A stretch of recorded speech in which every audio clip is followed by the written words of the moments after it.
Is anybody on the call?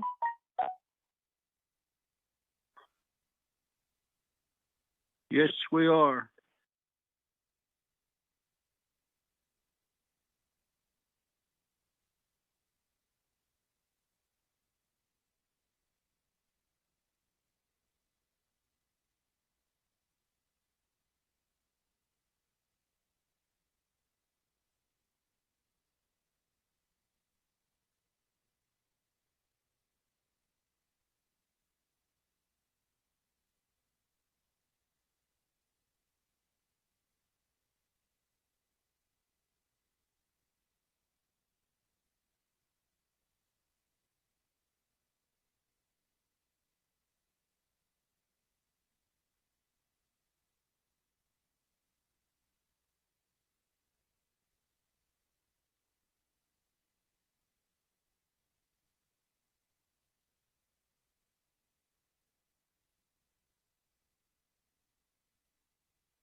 Good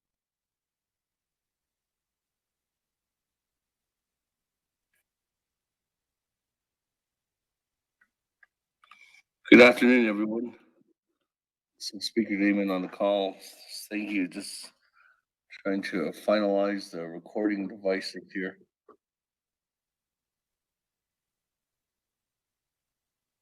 Speaker. Bear with us a little bit. Yes, good morning, Honorable Daniels. Yes, this morning I tried getting on the line with the three branch chiefs meeting, but I couldn't get out. Just FYI. Probably update me sometimes.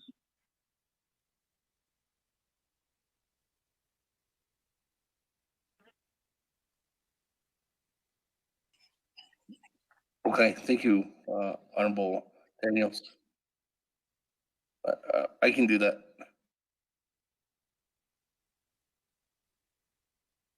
Speaker, Vice Chair Smith, I had the same trouble too, trying to get on board with the three branch government meeting.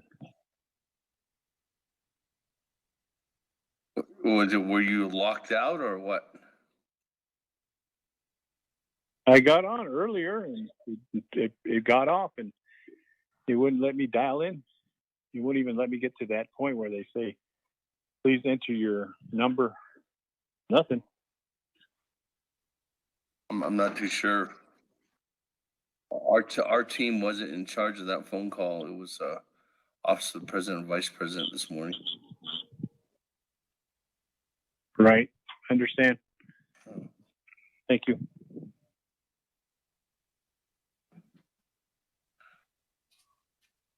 Colleagues, we go ahead and call this work session.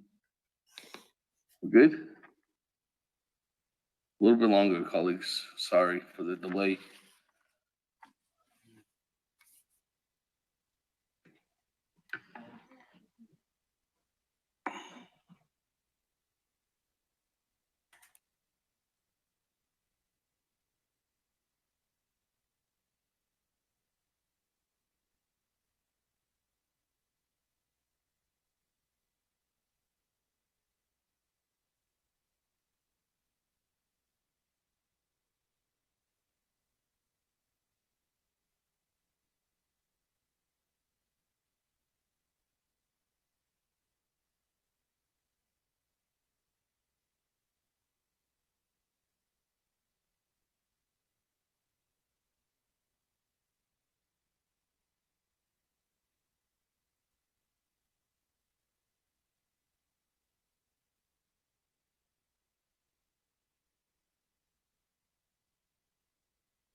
Anybody on the line?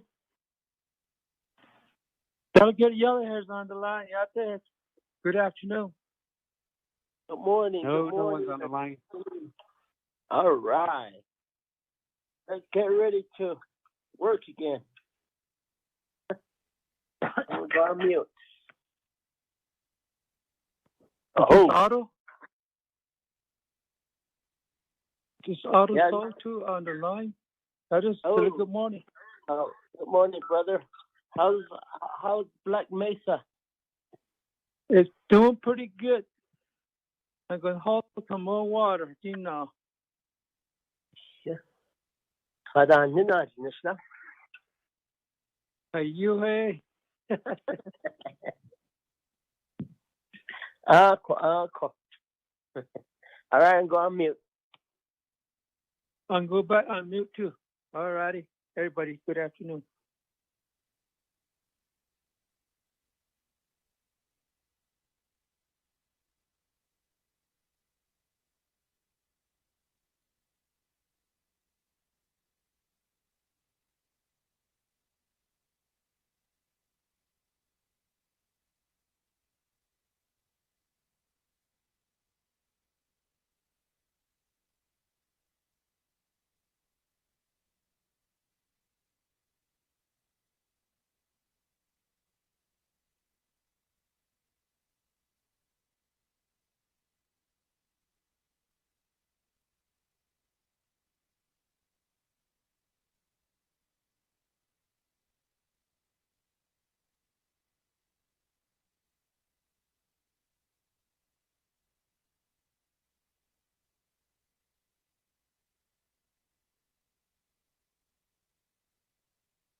Test.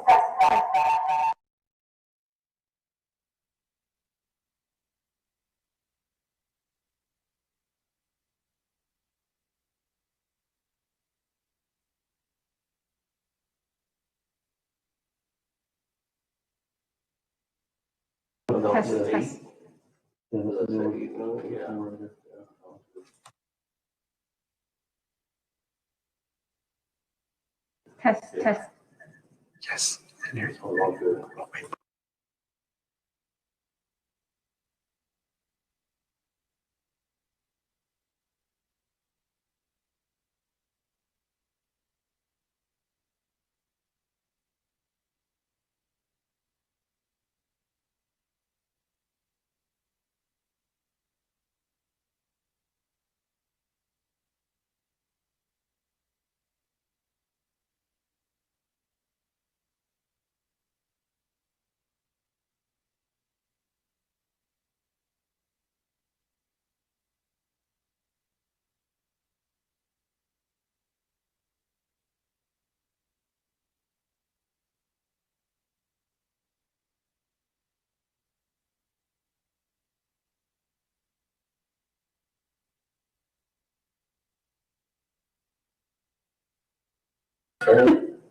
Francis? Test. Test. Yeah. Okay. I'm gonna close this one now. Hey, colleagues, I think we're almost ready to go.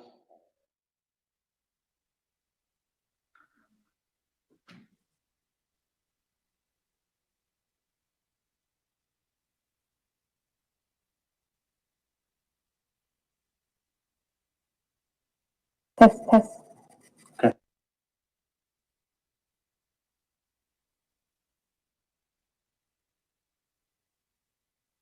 How about now? Yeah, I'm good. You hear me? Okay, good morning, everyone, again. Actually, good afternoon. We'll go ahead and call this Naa'bik'iyati Committee of the 24th Navajo Nation Council work session via telecommunications to order. I'm here in Window Rock, Arizona on the Navajo Nation. Today's date is Sunday, July 19th, 2020. The time now is 12:20 a.m. We have a proposed agenda here before us, presided by myself, Seth Damon, Speaker of the Navajo Nation Council. Call the meeting to order again at 12:20 this morning. I don't need a roll call officially to start a work session, but let me just go ahead and do one just for clarity. Bobby, you mind doing a roll call this morning? Actually, this afternoon, sorry. Honorable Amor Begay. Honorable Keelan Begay Jr. Delegate Kalen is present. Thank you. Honorable Keelan Begay Jr. is present. Honorable Paul Begay. Yeah. Honorable Nathaniel Brown. Honorable Eugenia Charles Newton. Honorable Amber Knaz-Rakati. Honorable Speaker Seth Damon. Present. Honorable Speaker Seth Damon is present. Honorable Herman M. Daniels Jr. Good afternoon. I'm here. Honorable Herman M. Daniels Jr. is present.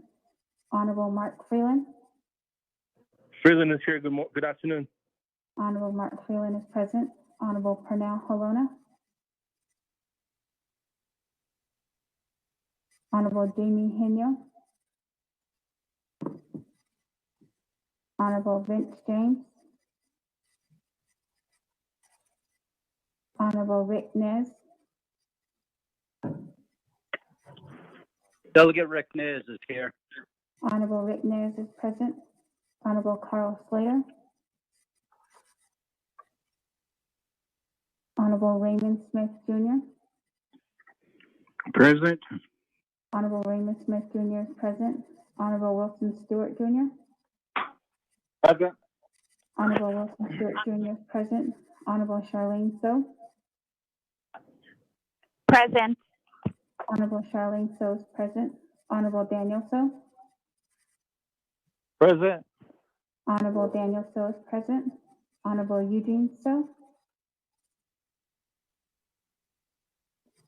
Honorable Otto So.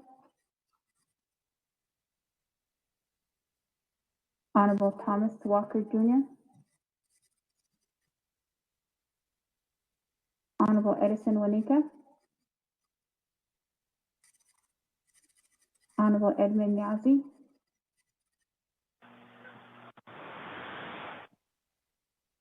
Honorable Jimmy Yellowhair. Honorable Jimmy Yellowhair is present.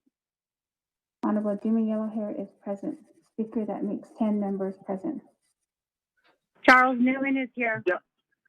Honorable Eugenia Charles Newton is present. That makes 11 Delegate members. Paul Begay is present. Honorable Paul Begay is present. Thomas Honorable Walker is Begay. present. Thomas Honorable- Walker is present. Honorable Thomas Walker Jr. is present. Honorable Amor Begay.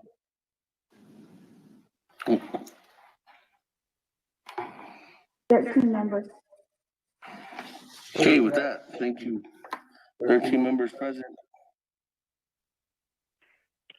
Excuse me, Moving on down, Delegate- invocation, colleagues, everybody's okay. We did had an invocation from, had a three-branch chiefs meeting this morning, and Mr. Jonathan Nez, our president of the Navajo Nation, did an invocation for us, so we can go off of that invocation for the day. Moving on down to announcements, colleagues. Any announcements? Speaker, this is Speaker Delegate Kalen. Holona. I'm present. I missed the roll call. Thank you. Okay, any other announcements? Speaker Kalen. Okay, Honorable Kalen Begay, go ahead on announcements. Could you, if it's okay, is it possible to provide a short summary of the three branch chiefs meeting, if possible? Because I choose not to participate or listen in, but is it possible to provide us what is the progress in these three branch chiefs meeting relating to the COVID-19 funding, if any? Speaker, thank you.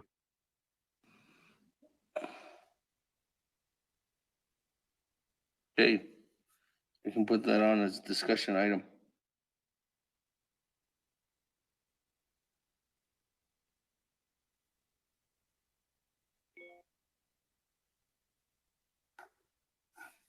Okay, moving on to that. Any announcements?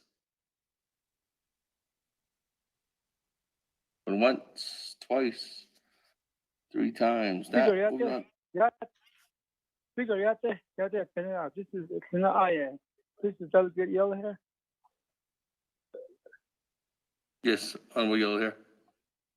By this later this afternoon about my legislation is still up in the with the Dina brought off, and there's 2 legislations I have. I think it's completely done almost.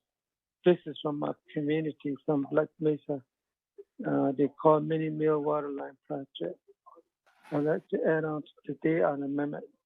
Both together is $46,500,000. Mini Mill project, and also one is a Orabi East Water Line project. That's all, my on 24 councilmen, my colleague. Good afternoon. I'll go back on mute now. Okay, thank you for that announcement, Honorable Yellow hair. Any other announcements? Chair, this is Daniel. Honorable Herman Daniels, go ahead on the announcements. Yes, good afternoon, Chair. Thank you. Committee members. Question, Chair, is Controller going to be on the line today? The reason why I asked is because I'm going to have an amendment today. Navajo Nation Parks and Recreation yesterday they wanted a drawdown from the proprietary fund, Navajo Nation Parks and Recreation, but that was denied. So I'm going to use that proposal that was sent to Controller for amendment. Speaker, Chair. Honorable Daniels, Controller, or at least Mr. Willie should be on the line at 1 o'clock for NABI. But have you started working with Office of Legislative Counsel on the amendment, Honorable Daniels? Chair, not yet.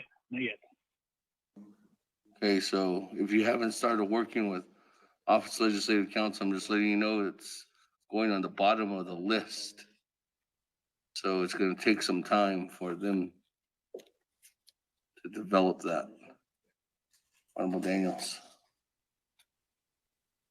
So Okay. soon you Okay, get that thank you. information over there, because soon you can get it going. Okay, any other announcements, colleagues?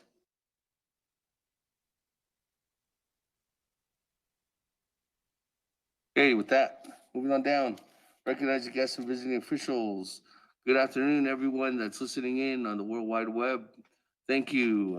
We are having a work session here for the next 30 minutes, and then after that, going on into Naa'bik'iyati Committee meeting. We are going to be continuing the discussion on legislation 0144-20. Any recognizing guests and visiting officials, colleagues? Done. Moving on down. Discussion items. Let me go ahead and go. Honorable Keon and Honorable Daniels indicated that they just wanted an update on the 3 branch chiefs meeting that took place this morning, and just to continue on, this is the three branch chiefs meeting that we had this week regarding the process that was implemented through and recognized that I think that's recognized both in legislation CMY-44-20 and also legislation CJN-47-20. Both of those legislations were signed by the president, either by line item veto or by authorizing through a regular authorization clause, just signing it into law by the president.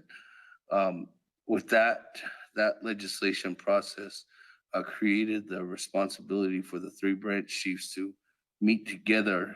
We did meet on Monday, Thursday, and today, and specifically these discussions come with opening remarks from the three branch chiefs.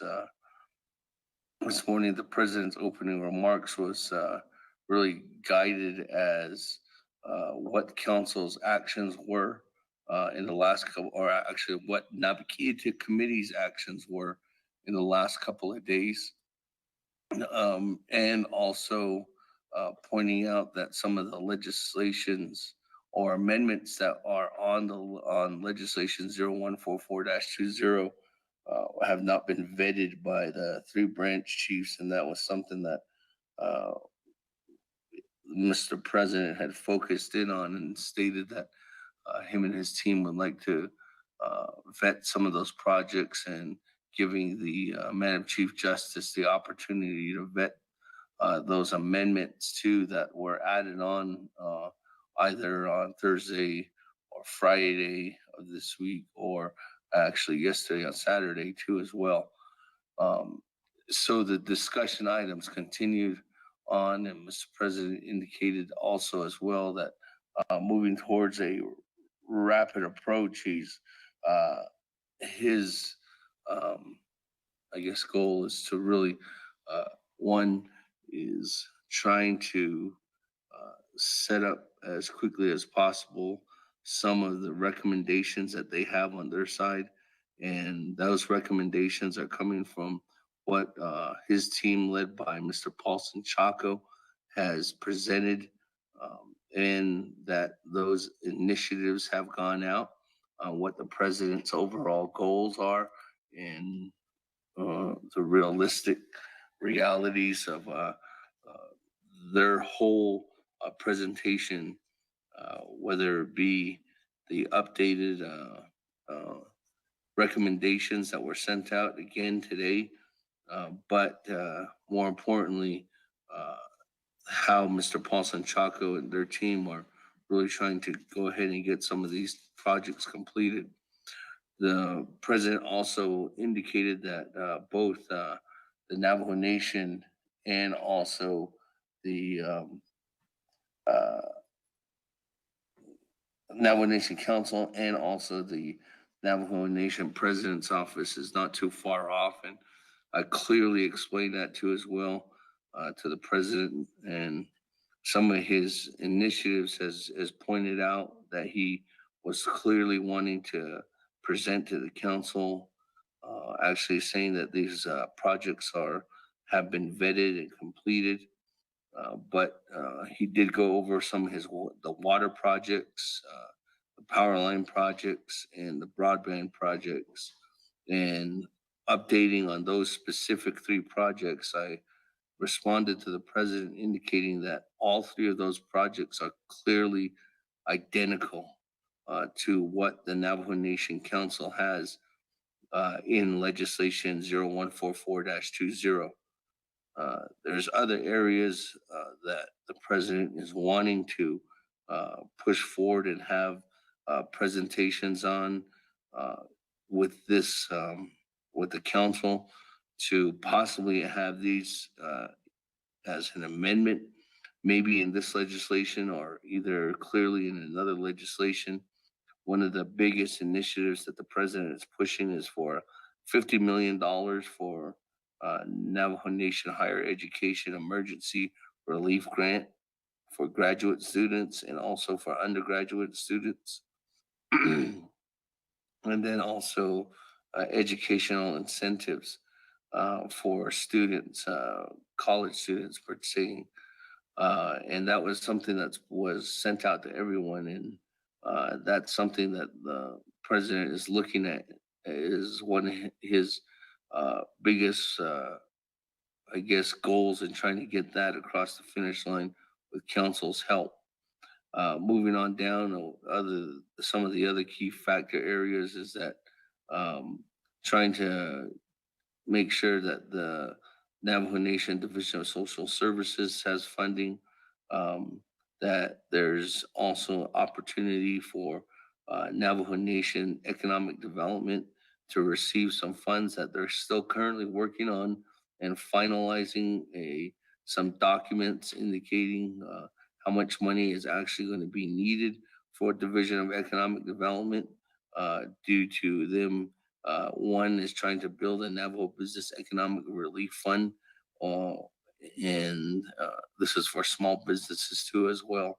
But that one's totaling $60 million, and I think that the two highlighted points that the president made this morning on Naa'bik'iyati and Honorable Daniels is that he's looking at trying to fund both of those in those areas. The president also alluded to the recommendations about one, how quickly some of these projects that could be also on here are clearly not going to be done by December 30th. And that was a big caution that he presented, and was wondering where some of the amendments that were done during council, is highly concerned that some of those amendments are not going to be completed by December 30th. And I took that as a automatic recommendation that the president's concerned about locking up some dollars too as well that might not be utilized during the timeline that we have to meet, which is currently our deadline by December 30th. Last but not least, the president did indicate that he's still stating that CMY-44-20 is still invalid, that Navajo Nation Council failed to override that veto, a line item veto, so that clearly states that CJN-47-20 is the only legislation, that only expenditure or fund management plan that's in place right now, that we should only be utilizing that fund management plan to identify the goals of any future expenditure plan. That's still contradicting to what the Department of Justice indicated in the beginning in their recommendations, and also what Department of Justice is still considering and making their formal announcement tomorrow during their update to the Navajo Nation Council. So that's just something I think where everybody's waiting for, to see the position that the Department of Justice is going to make, whether CMY-44-20 is valid, or if it's invalid as an opinion, a specific position, opinion statement from the Department of Justice. And I think that's one of the guidelines that's there and being presented. Moving on down, we gave an update from the Speaker's office on what was presented the past couple of days, what is possible amendments and moving forward, trying to be as transparent as possible to both branch chiefs and letting them know that this is what the Navajo Nation Council is considering to do and move forward on. The question was arised about the vetting process and the specifics on the vetting process, on who should vet the projects, and it was clearly outlined that in an amendment that was done at council and it passed, that the vetting process through the CJN-47-20 was taken out for that vetting committee, which was developed of 4 individuals from each branch. And it clearly delegated that to the Navajo Nation 3 branch chiefs. And that was a position statement that I took in the vetting process. As you know, Navajo Nation Council has been vetting, not only listening to these presentations, but internally vetting through the Speaker's Office, through Office of Legislative Services, the Office of Legislative Counsel, on numerous different presentations that we have had on the possibilities of, yes, do these organizations or do these rapid approach presentations meet the requirements of the CARES Act, both the federal congressional guidelines and also the Treasury's guidelines issued out in memo statements. So that was the position that is still taken by the Speaker's Office and moving down that direction. Last but not least, the Department of Justice, not Department of Justice, the Office of Chief Justice, Ms. Joanne Jane, Madam Joanne Jane, was presenting to as well on not only her recommendations for her specific proposal from her organization, but also clearly was adaptive to making sure where's the updates are at on the current fund management plans that were signed into law, and how much of a comparable delivery of those services are going to be readily available, especially if the judicial branch nor the legislative branch has any kind of funds for future dollars for technical services or telephonic services, for services to be upgraded so that we can have future discussion, better telecommunication meetings, better environments for our people when they do come back from, when they start returning back to the office, that there's that safe environment from them, and meeting the CDC or guidelines.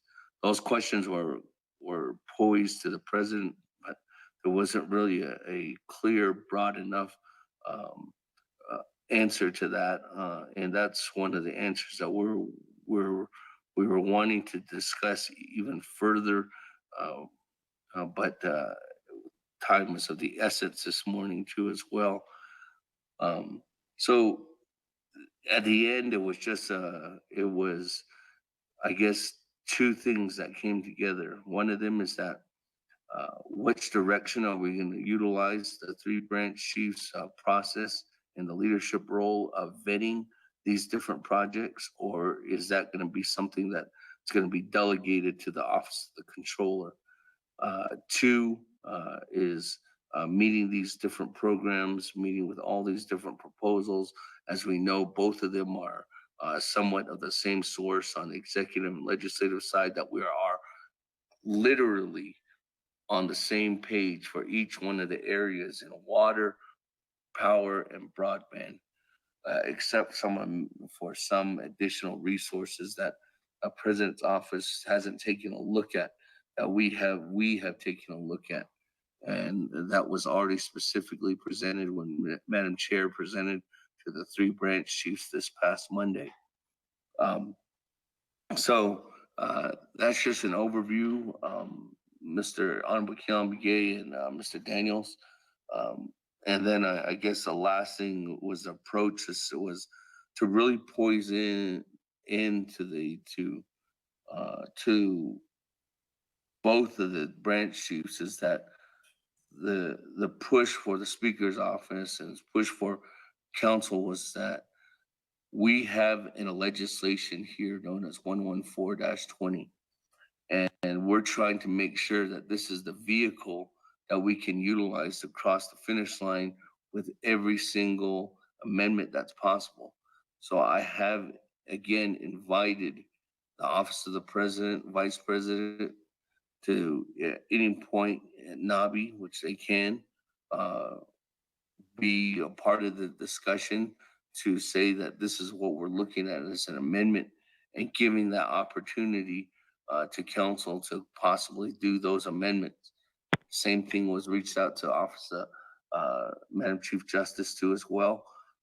So I think there was that clear presentation on that portion where I did hear from the president that that was something that he was agreeable to, but indicating that it all depends too on what the recommendation is if CJNY 47-20 is something that's clearly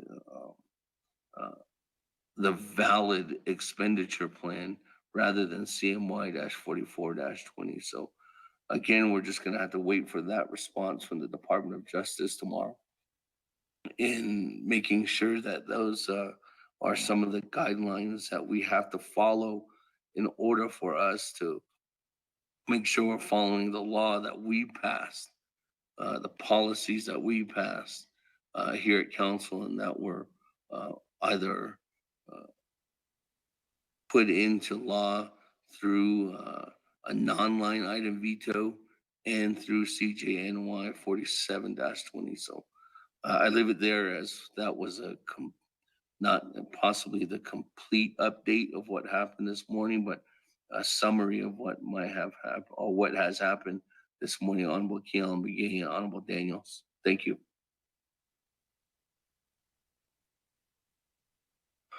Thank you, Speaker, Chair. Thank you. Okay. I don't know if there's any questions.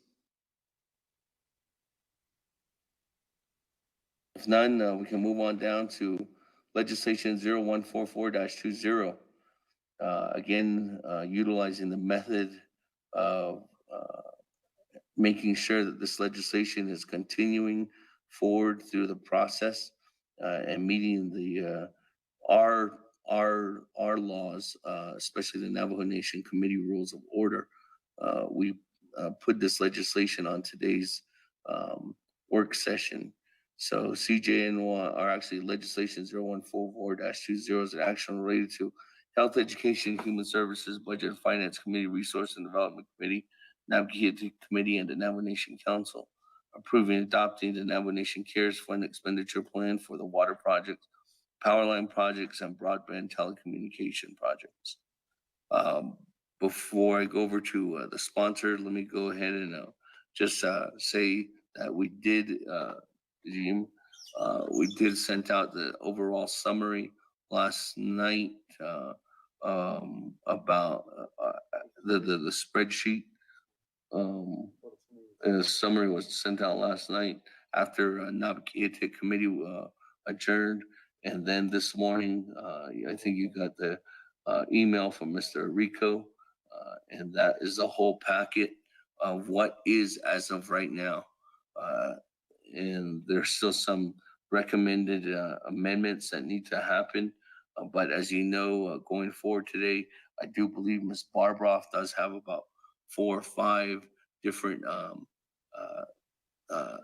amendments that she is relatively aware of right now, that she's not only probably working on, but probably has concluded. And for some of our colleagues today, some of you colleagues are going to be bringing that to the agenda. So I don't know if you want to touch up on anything else right now, Madam Chair, but that's just that. If I don't know if there's any questions, so I'll give it the floor over to the sponsor of the legislation, Madam Chair, Amber Crotty. Good morning. Thank you, Speaker. Good morning, colleagues. Thank you for the recap. I think what is important to note and to clarify is Budget and Finance did take action on an application process. So that is available for all of the delegates to get a head start on the vetting for your project and your amendment. There is also language in CMY-4420 regarding the vetting. So I want to just defer to if Dana is on the line. I am a delegate that wants to be very tight on our legal language and our legal standing. And so there is provisions in CMY-44 with the vetting. There also is specific language in CJY-47-20 in terms of the 3-branch expenditure plan. And so my hope is the 3-branch we should have a solid date in terms of when to expect a report because we cannot delay providing services. So Dana, if you're on the line, if you can just clarify the vetting process, information on the application. And what's important to me is I have not found language in CJY-47-20 that creates the CARES expenditure plan. And so I'm not sure why, if we were just to rely on that resolution, it's my understanding we wouldn't be able to spend or allocate $1. Thank you.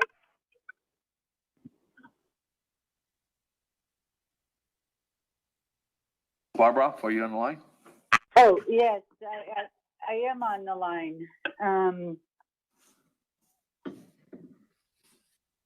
So I have to back up a little bit. When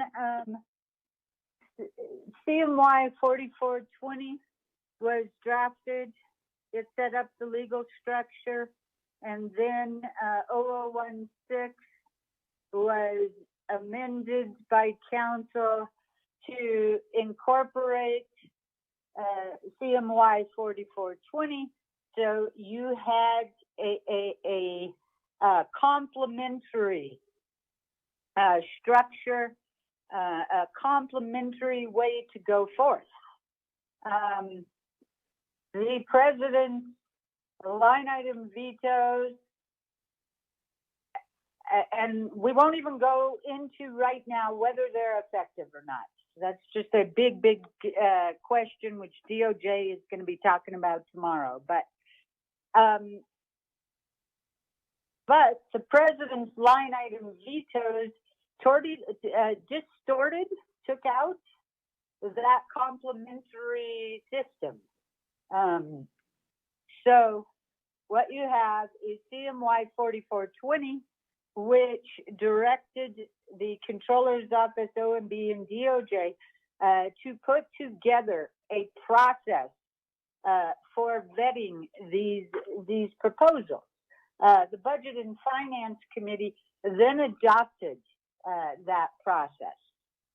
However, this legislation was dropped before the Budget and Finance Committee adopted that process.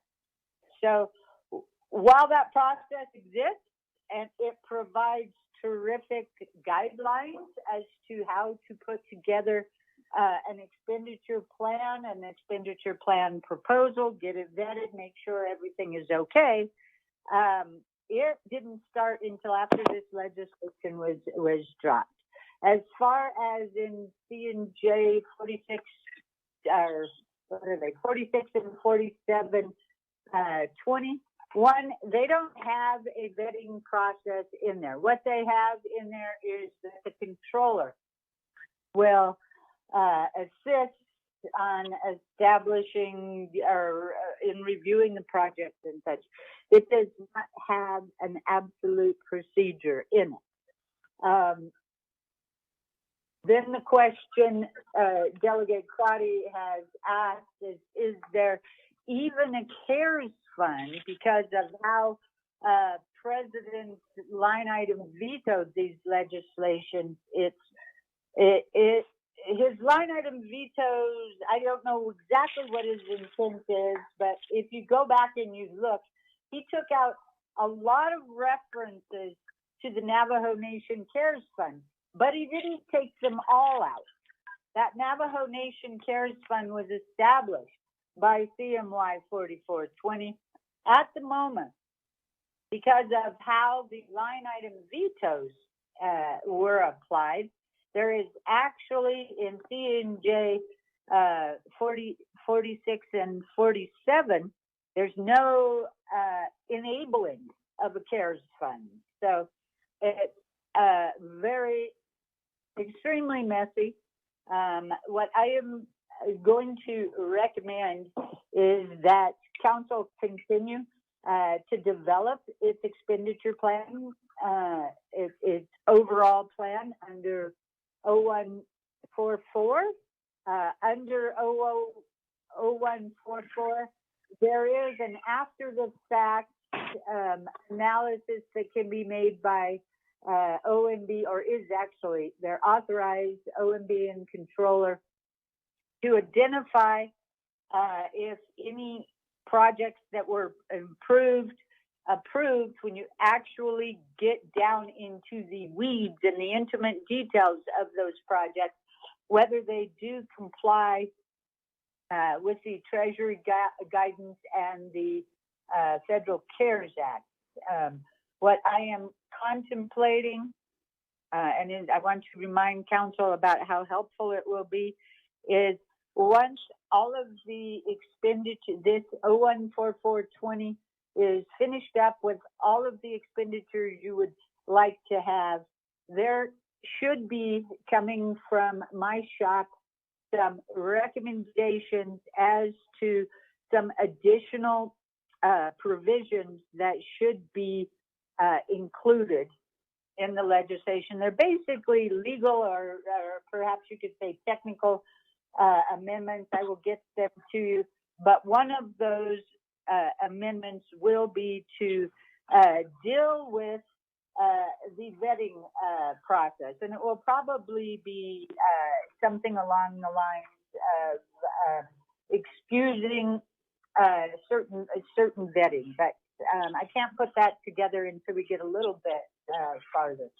And I know that council is quite frustrated and confused and as such. And I want to tell you, I'm kind of there with you. It has gotten to be really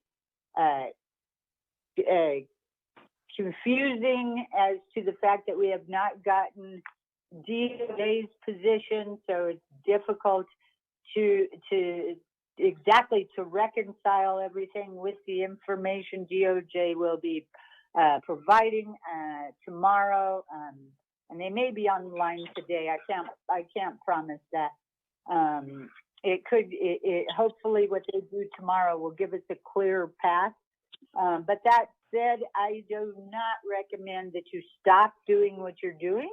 I think you should just continue on and get council's plan together, and we will figure out the confusing details after we hear about DOJ and I will recommend the appropriate amendments to smooth it out as much as possible. Thank you, Speaker.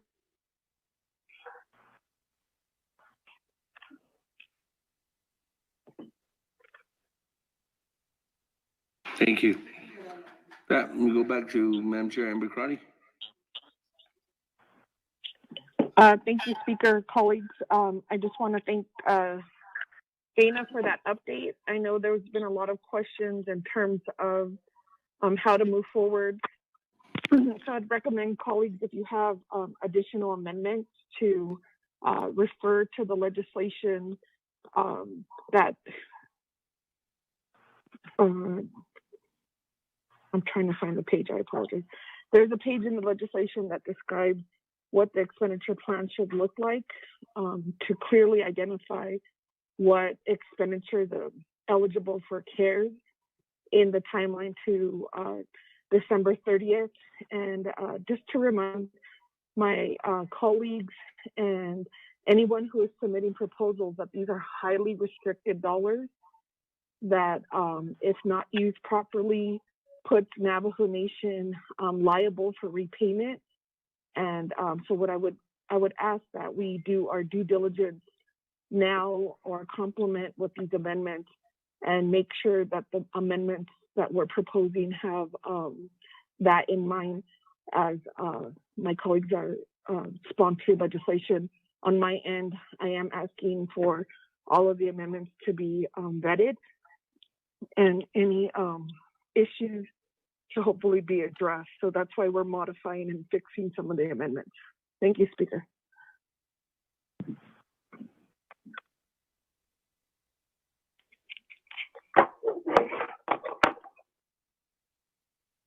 Okay, with that, colleagues, time now is 1 o'clock.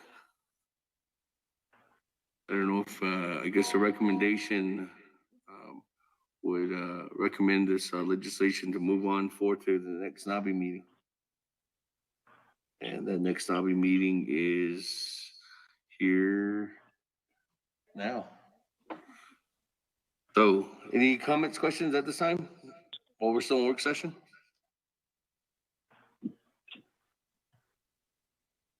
If not, we'll move on. We'll close the meeting. Any final announcements, colleagues? The speaker, this is Doug Brigade, Elmer. Elmer Brigade, go ahead. So speaker, just listening to all that and thinking about moving forward with this 144-20. So we know that we have to look at the alternative part of it.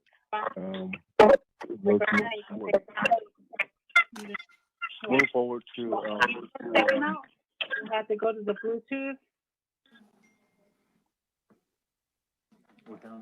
speaker. So if we're moving forward, so meaning that we got the consent from the Navajo Nation Council, and goes into presidents, and then we had to expect that the veto items. So I was looking back at the others, the 116 that he developed it, certain that he already budget out, so we know that he can go with that figures. So for that, if it's gonna be line item veto again, and it's come over here again, it's gonna be going into override again. We'll have to pick up the override legislation to do that again.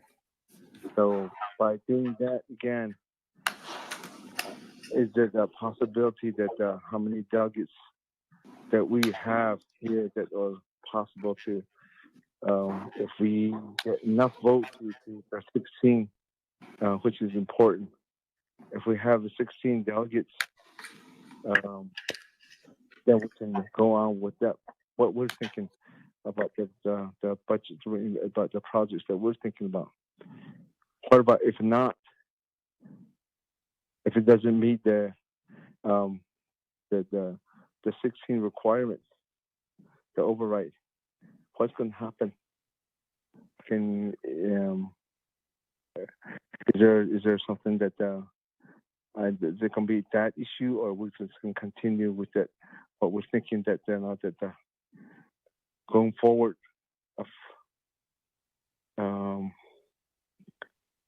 what's going to happen?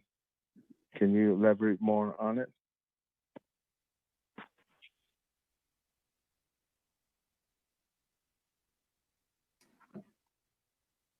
I'm a brigade. We're on announcements, so I guess we can talk about that at in the Naa'bik'iyati Committee meeting. Does that go with you on? Because right now we're on announcements. Okay. Thank you then.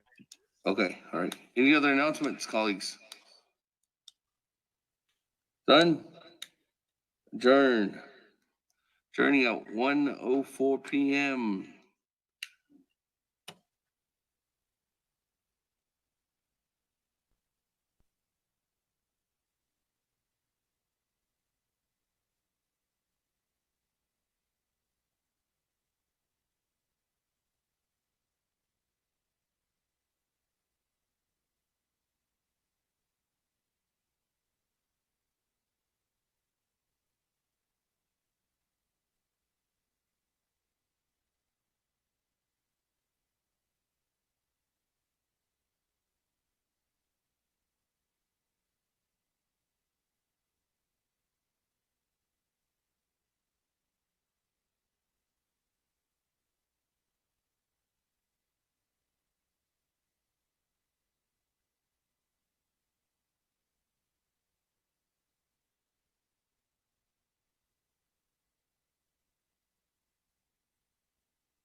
Welcome to Uber Conference by Dial.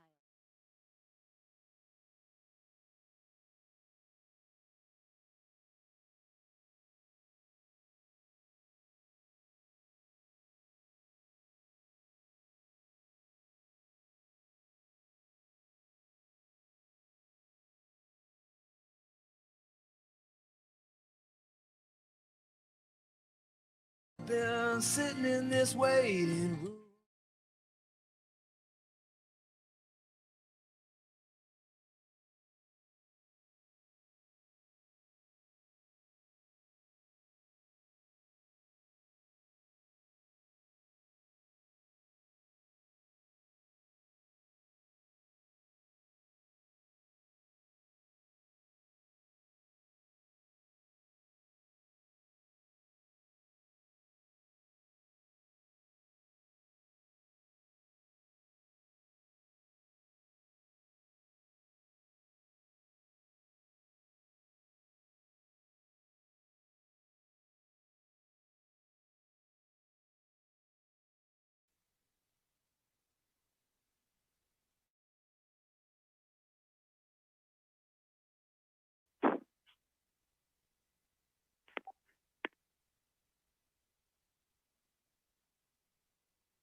This call may be Yes, recorded or colleagues.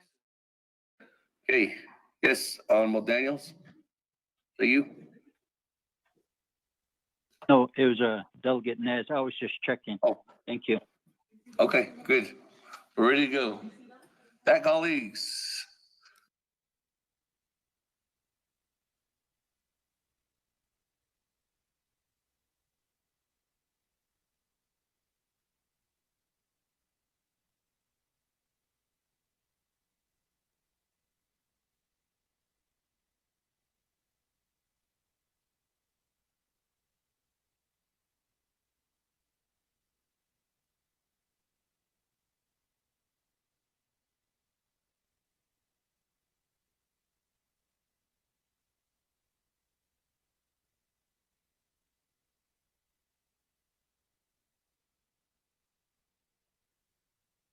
Okay, thank you, colleagues. Let's go ahead and move on down then. We'll go ahead and call this Naa'bik'iyati Committee of the 24th Navajo Nation Council special meeting to order via telecommunications. I'm here in Winter Rock, Arizona, on the Navajo Nation. I have my colleagues throughout the whole Four Sacred Mountains of the Navajo Nation, and we'll go ahead and move on down. Today's date is Sunday, July 19th, 2020. The time now is 1:10 p.m. We have a proposed agenda before us, presided by myself, Seth Damon, Speaker of the Navajo Nation Council. Call this meeting to order at, again, 1:10 p.m. Let me go ahead and get a roll call. Snowtop, am I doing a roll call? Honorable Elmer Begay.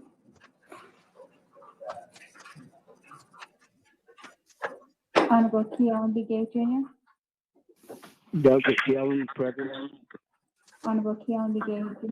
present. Honorable Paul Begay. Delegate Paul Begay is present. Honorable Paul Begay is present. Honorable Nathaniel Brown. Delegate Brown, present. Yeah. Honorable Nathaniel Brown is present. Honorable Eugenia Charles Newton. Charles Newton is present.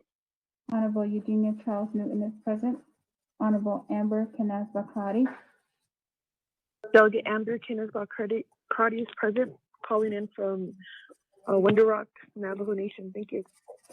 Honorable Amber Canaz-Bakari is present. Honorable Speaker Seth Damon.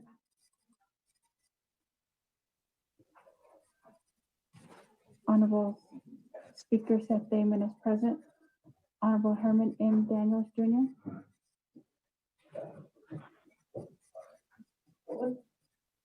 Honorable Mark Freeland.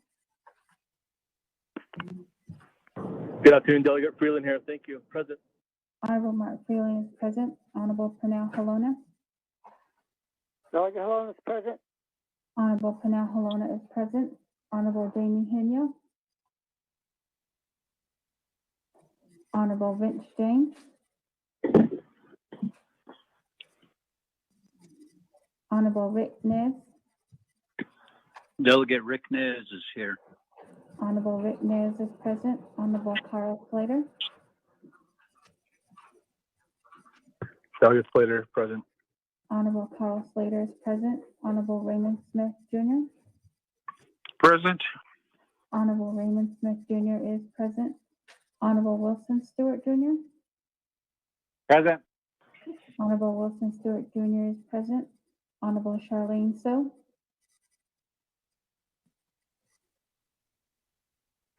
Honorable Daniel So. Daniel So is present. Honorable Daniel So is present. Honorable Eugene So. Present. Honorable Eugene So is present. Honorable Oto So. Honorable Thomas Walker, Jr. Honorable Edison Present. Winnick. Honorable Thomas Walker, Jr. is present. Honorable Edison Wanika.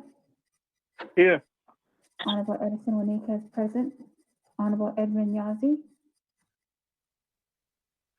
Honorable Jimmy Yellowhair. Honorable Jimmy Yellowhair is present. Honorable Jimmy Yellowhair is present. Speaker with 17 members present. Chair, this is Daniels. I'm here. Honorable Herman M. Daniels, Jr. is present. Makes 18 members present. Okay, with that, 18 here. We have a quorum. Moving on down, invocation. Again, colleagues, this morning there was an invocation provided the three branch chiefs meeting by Honorable President Jonathan Nez. We can go ahead and continue off that invocation this morning. Moving on down to item number 2 on the agenda, recognizing guests and visiting officials, 2 minutes per delegate. Again, thank you to everybody listening in on the World Wide Web. So thank you for listening in to the Naa'bik'iyati Committee again today. Colleagues, is there any other announcements or recognizing guests and visiting officials? Speaker, Yes. something was going up with my computer, so I don't know if Bobby and Martin are absent, but I was on the line. I had to call in. Thank you. Okay. You're here with us now, Honorable Otto. For the record, Honorable Otto is here with us. Any other recognizing guests and visiting officials? Speaker, this is Delegate calling in. Hey, good afternoon, Honorable Elmer Brigade. Thank you for being part with us here too as well for the record. Moving on down, reviewing the agenda. Mr. Rico, if you could read the agenda into the record. Mr. Speaker, members of the committee, proposed agenda of the Naa'bik'iyati Committee special meeting via telecommunications, Window Rock, Navajo Nation, Sunday, July 19, 2020. Proposed agenda, presiding chair, Honorable Seth Damon, Speaker, Navajo Nation Council. 1, call meeting to order, roll call invocation. 2, recognize guests and visiting officials, 2-minute limit per delegate. 3, review and adopt the agenda. 4, review and adopt the journals, none. 5, receive reports, none. 6, old business, none. 7, new business, none. 8, close of meeting, announcements, adjournment. Mr. Speaker. Thank you. Is there a motion? Motion, Helena. Eugene, so. Motion by Honorable Helena, second by Honorable Eugene. So, comments, questions on the agenda?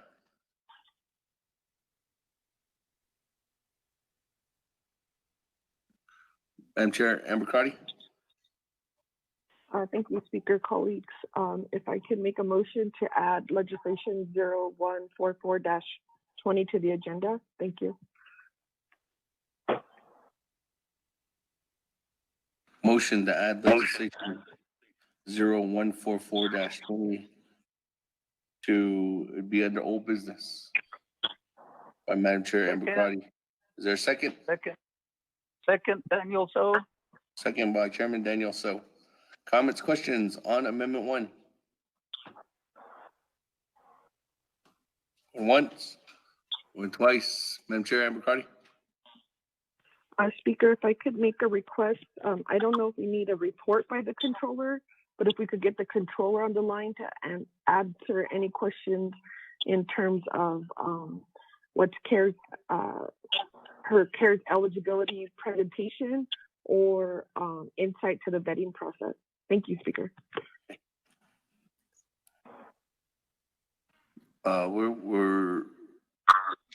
We are notifying the controller, her staff to be on call online. Honorable Cardi. Any other comments, questions on Amendment 1? Once, went twice. Speaker, this is Delegate Brown. Honorable Brown, go ahead. Speaker, when am I able to add a amendment to 0144-20, Delegate Crotty's legislation?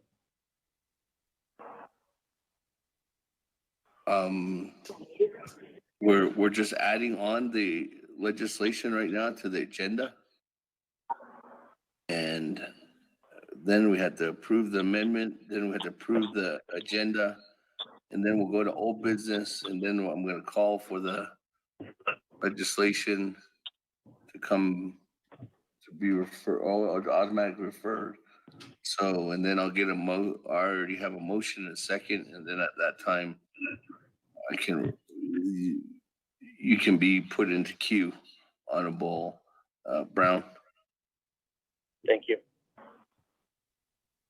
Any other comments, questions on Amendment 1? Once, twice, 3 times. Go ahead. Honorable Amber Today.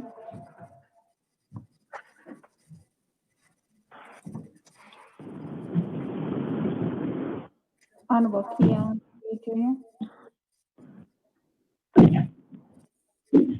Delegate Keon votes green. Honorable Keon Begay Jr. votes green. Honorable Paul Begay. Delegate Paul Begay votes green. Honorable Paul Begay votes green. Honorable Nathaniel Brown. Delegate votes green. Honorable Nathaniel Brown votes green. Honorable Eugenia Charles Newton. Charles Newton votes green. Honorable Eugenia Charles Newton votes green. Honorable Amber Canaz-Bacardi. Delegate Amber Canaz-Bacardi votes green. Thank you. Honorable Amber Canaz-Bacardi votes green. Honorable Herman M. Daniels, Jr.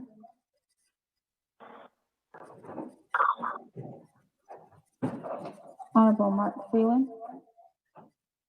Delegate Phelan votes green. Thank you. Honorable Mark Phelan votes green. Honorable Pernell Halona. Delegate Halona votes green. Honorable Pernell Halona votes green. Honorable Jamie Henyo. Henyo votes green. Honorable Jamie Henyo votes green. Honorable Vince James.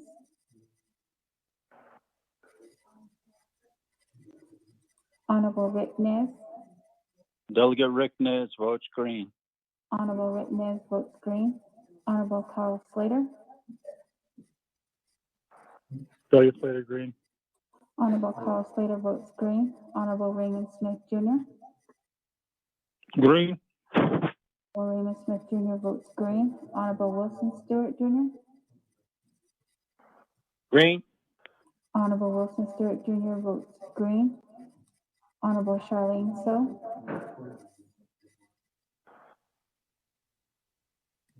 Honorable Daniel So. Daniel So votes green. Honorable Daniel So votes green. Honorable Eugene So. I vote green. Honorable Eugene So votes green. Honorable Oto So. I vote green. Honorable Oto So votes green. Honorable Thomas Walker Jr. Thomas Walker votes green. Honorable Thomas Walker Jr. votes green. Honorable Edison Juanita. Green. Honorable Edison Juanita votes green. Honorable Edmund Yazzie. Honorable Jimmy Yellowhair. I vote green. Honorable Jimmy Yellowhair votes green. Honorable Elmer Begay.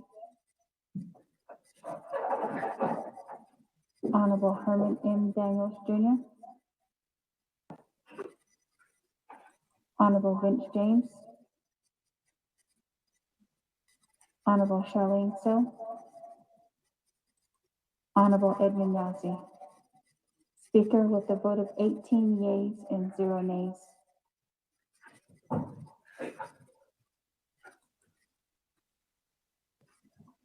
Thank you. 18 in favor, 0 opposed. Chair not voting on Amendment 1. Back to the main motion. Any other comments, questions, colleagues, on the agenda? Going once, going twice, going 3 times. Mr. Rico, second reading. Mr. Speaker, members of the committee, you have one amendment. Amendment 1, motion to add legislation 0144-20 to the agenda. Mr. Speaker. Thank you, Mr. Rico. With that, let's roll call vote on the main motion, accept the agenda with one amendment.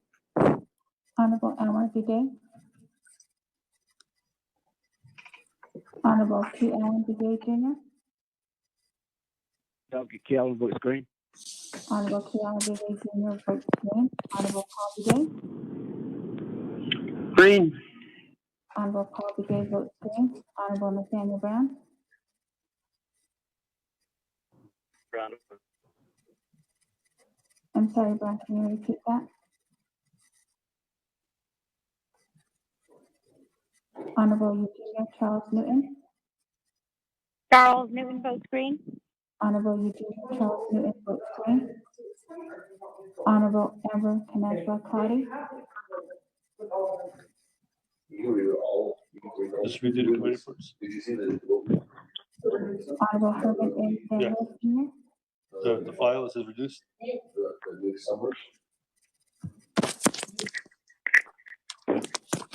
Speaker, can you hear me?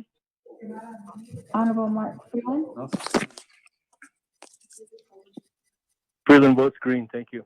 Honorable Mark Freeland votes green. Honorable Pernell Halona. Brother votes green. Honorable Pernell Halona votes green. Honorable Jamie Henyo. Henyo votes green. Honorable Jamie Henyo votes green. Honorable Vince James. Honorable Rick Nez. Delegate Rick Nez votes green. Honorable Rick Nez votes green. Honorable Carl Slater. Delegate Slater Green. Honorable Carl Slater votes green. Honorable Raymond Smith Jr. Green. Honorable Raymond Smith Jr. votes green. Honorable Wilson Stewart Jr. Green. Honorable Wilson Stewart Jr. votes green. Honorable Charlene So. Honorable Daniel So. Green. Honorable Daniel So votes green. Honorable Eugene So. Green. Honorable Eugene So votes green. Honorable Oto So. I vote green. Honorable Oto So votes green. Honorable Thomas Walker Jr. Thomas Walker votes green. Honorable Thomas Walker Jr. votes green. Edison Juanita. Green. Honorable Edison Juanita votes green. Honorable Edmund Yazzie. Honorable Yellowhead.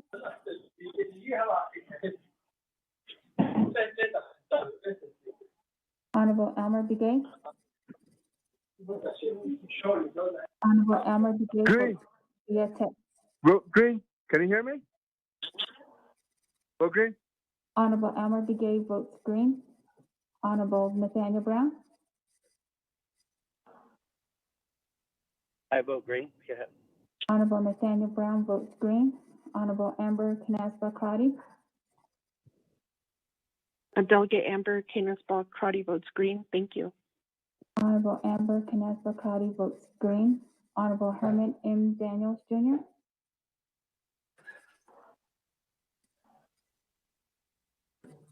Honorable Finch James. Honorable Charlene So. Honorable Edmund Yazzie. Honorable Jimmy Yellowhair. I vote green. Honorable Jimmy Yellowhair votes green. Speaker with a vote of 19 yeas and 0 nays.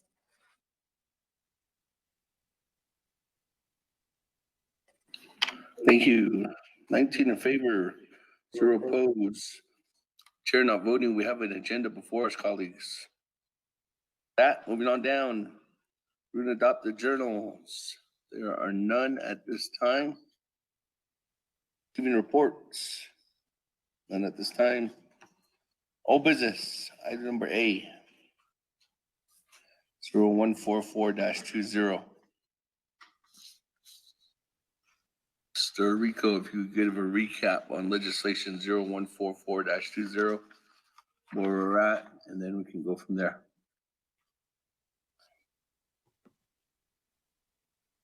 Mr. Speaker, members of the committee, you have 5 amendments at Naa'bik'iyati. Amendment 1, page 4, line 23, increase the amount set forth by $30 million. Page 5, line 27, after college insert underscore and non-tribal owned eligible telecommunication carriers, ETC, and underscore. 3, replace existing Exhibit 5 with new Exhibit 5 provided by Office of Legislative Counsel.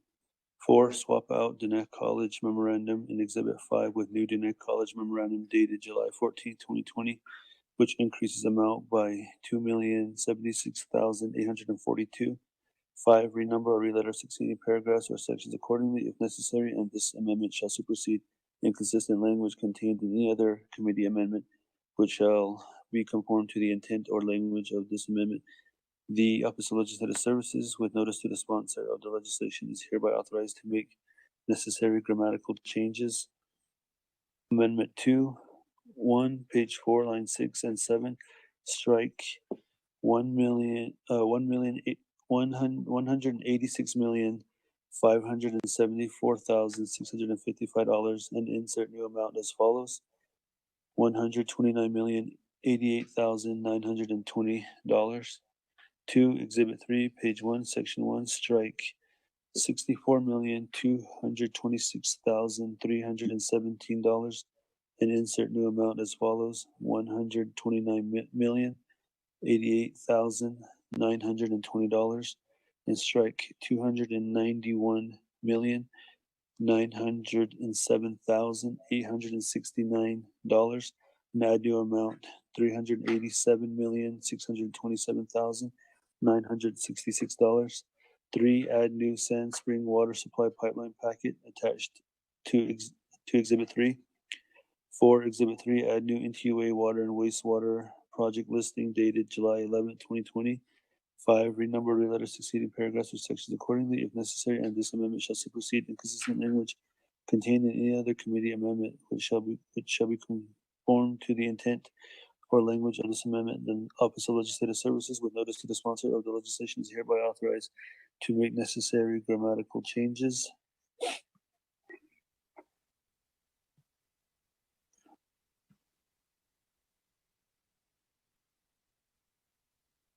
Amendment number 3, 1, page 1, line 16, after projects, insert and healthcare facilities projects. 2, page 4, line 30, insert new paragraph as follows. Underscore the purpose of the CARES Fund Healthcare Facilities Expenditure Plan attached as Exhibit 8 is to immediately provide $4,271,742 to ensure that adequate medical services are provided to treat, mitigate, and respond to COVID-19 in the Navajo Nation's undeserved communities. 3, page 5, line 29, insert new paragraph as follows.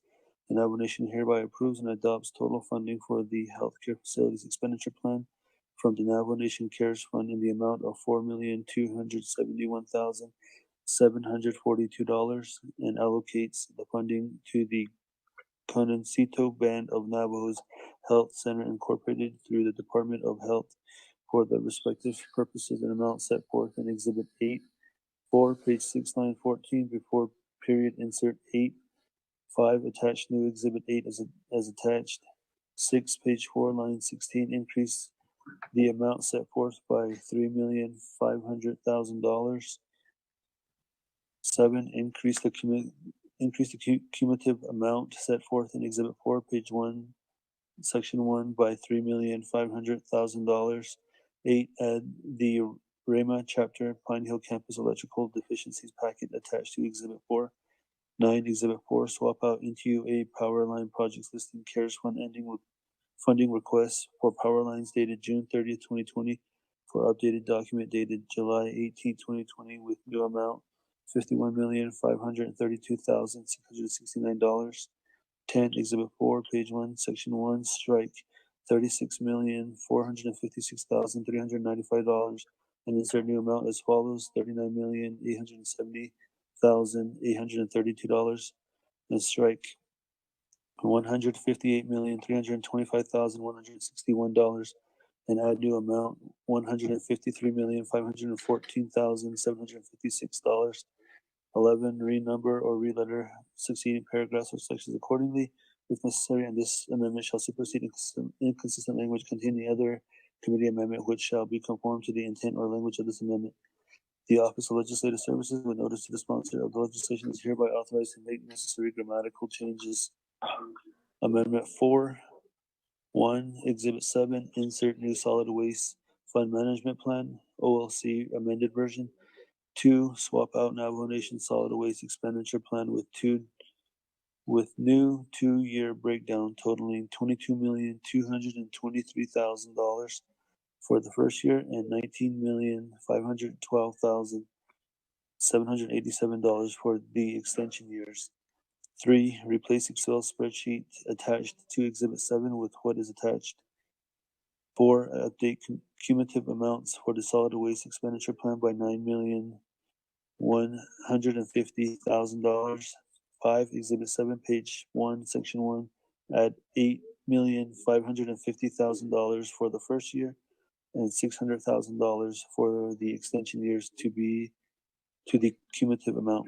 6, renumber, reletter succeeding paragraphs or sections accordingly, if necessary, and this amendment shall supersede inconsistent language contained in any other committee amendment which shall be conformed to the intent or language of this amendment. The Office of Legislative Services, with notice to the sponsor of the legislation, is hereby authorized to make necessary grammatical changes. Amendment 5, page 1, line 16, after projects, insert Diné Chamber of Commerce projects. 2, page 4, line 30, insert new paragraph as follows. Underscore the purpose of the CARES Fund Diné Chamber of Commerce attached as Exhibit 9 is to immediately provide $32,500,000 to the Diné Chamber of Commerce to provide economic support to primarily Navajo-owned businesses negatively impacted by the COVID-19 pandemic. And underscore 3, page 5, line 29, insert new paragraph as follows.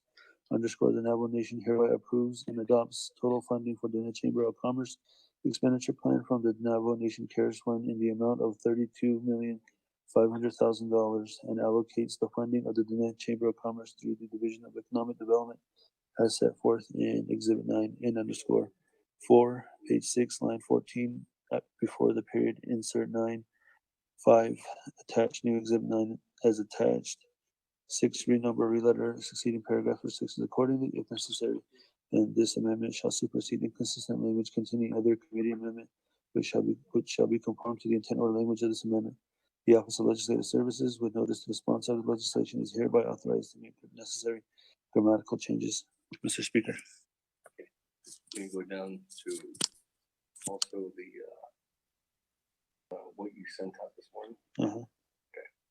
The Exhibit 2. No, not Exhibit 2, but just what.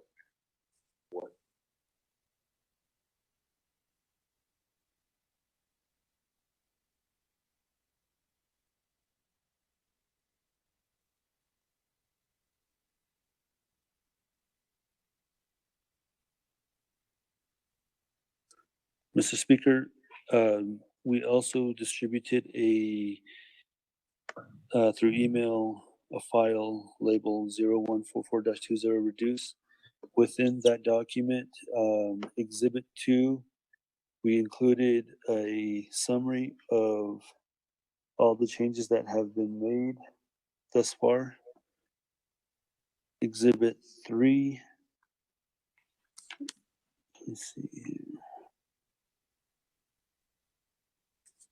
There was a swap out of the wastewater. Let me see.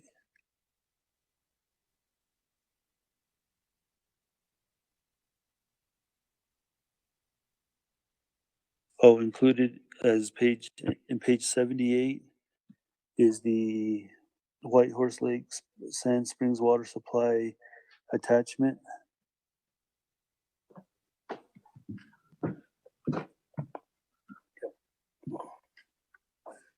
After that attachment, page 80, you have the NTUA water wastewater system projects listing with a total amount of $63,945,972.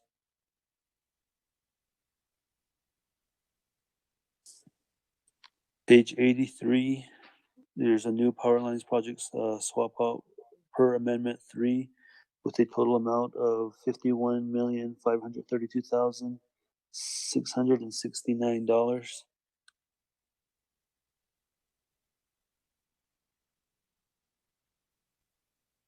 Page 91 is the Rama Navajo School Board's NABI amendment. It's a resolution.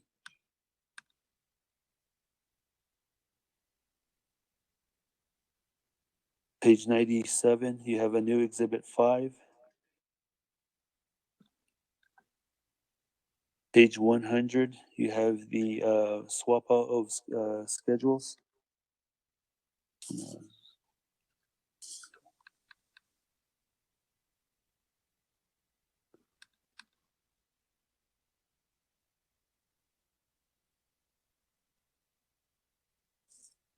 Page 136, you have the document swap out for Dannett College with a new amount of $8,478,578.80.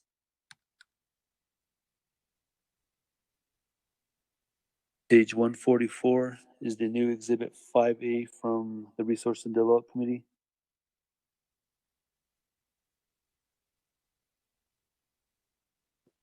Page 153, you have a new Exhibit 6 in regards to solar. Page 155, you have a new Exhibit 7 per NABI Amendment 4. That is the solid waste expenditure plan.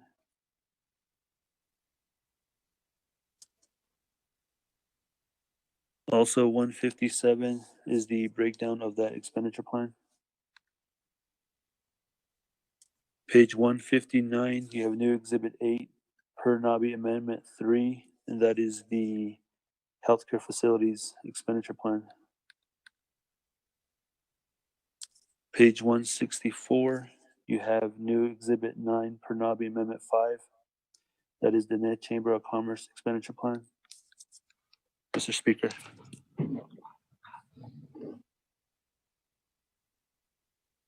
Thank you, Mr. Rico, for that recap. And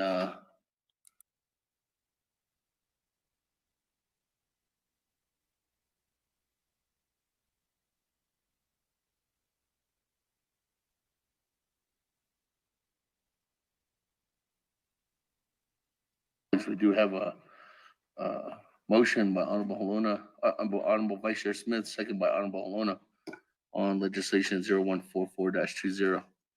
This is the lineup I do have currently. I have Honorable Freeland, then Honorable Otto So, then Honorable Nathaniel Brown. That to the floor. Well, actually, give a recap, Madam Chair. Crowdy, you good with the recap? Go ahead. Oh, no. Oh, go ahead. All right.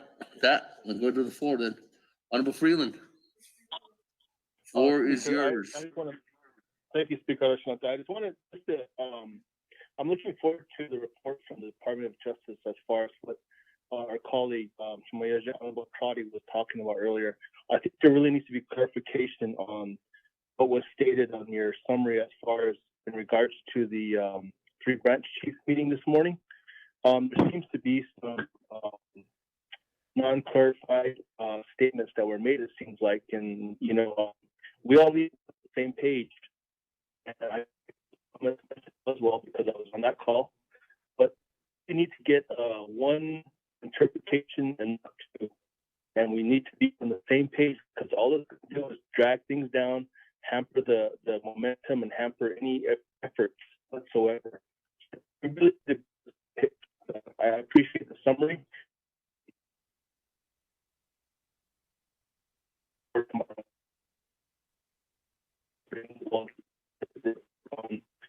What was Dan as well, and thank you for the staff. Speaker.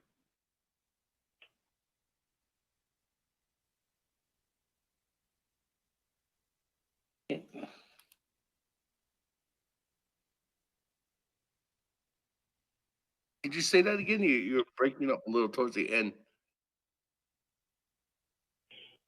I look forward to the Department of Justice's report because we need to be on the same page. Our people are waiting, Speaker and my colleagues.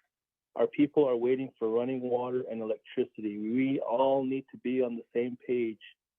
So I appreciate the comments, and I'm ready to go. We got cistern and solar units as well, but our people are waiting and counting on us. Thank you, Speaker. Okay.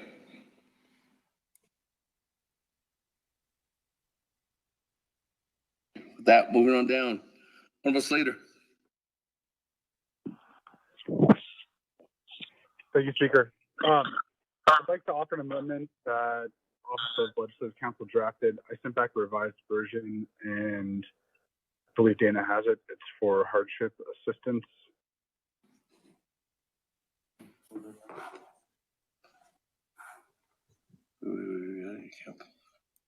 Hardship assistance.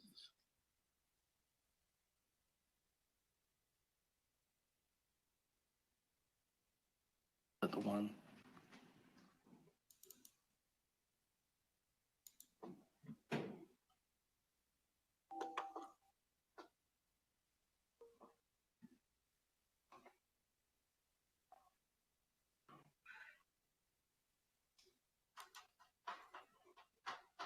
I have the fund management plan, but I don't have the.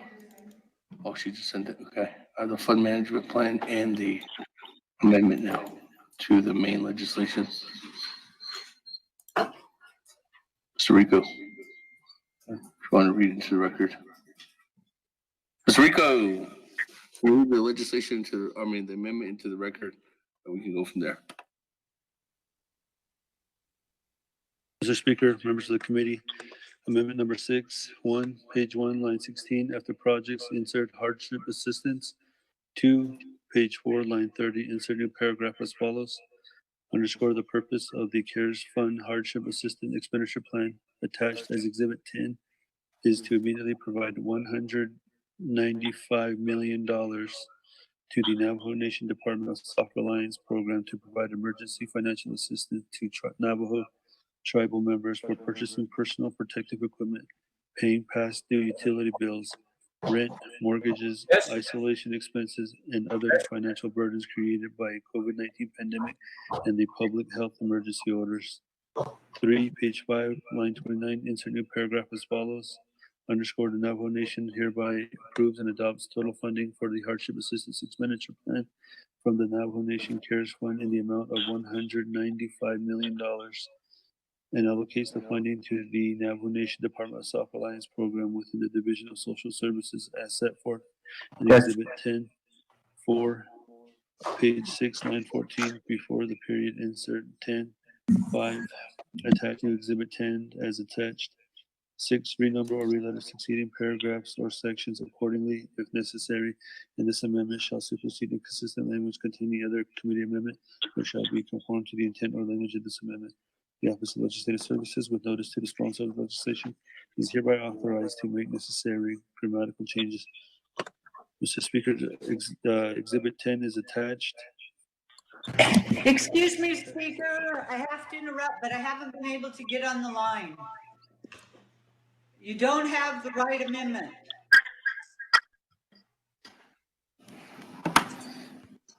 Is that the latest one that she did? No, it's the one that she just sent out just now. Okay, they're not hearing me, so I don't know what to do. I can hear you, Dana. Okay, so I was trying to tell you before you started reading, you don't have the right amendment. I know. Okay, Dana. So I'm trying to send it. I can hear you now, Dana. Did you here? Let me forward this on to you.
Okay. We sent it over to the. Speaker, I just sent you the correct amendment. Pretty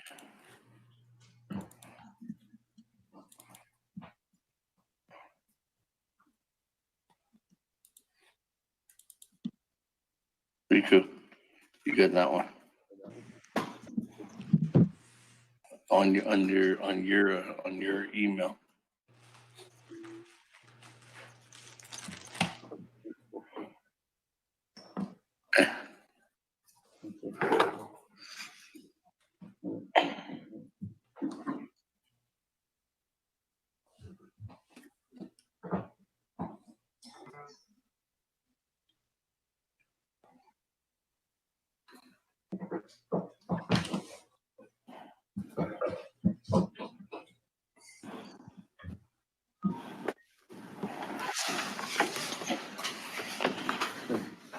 No,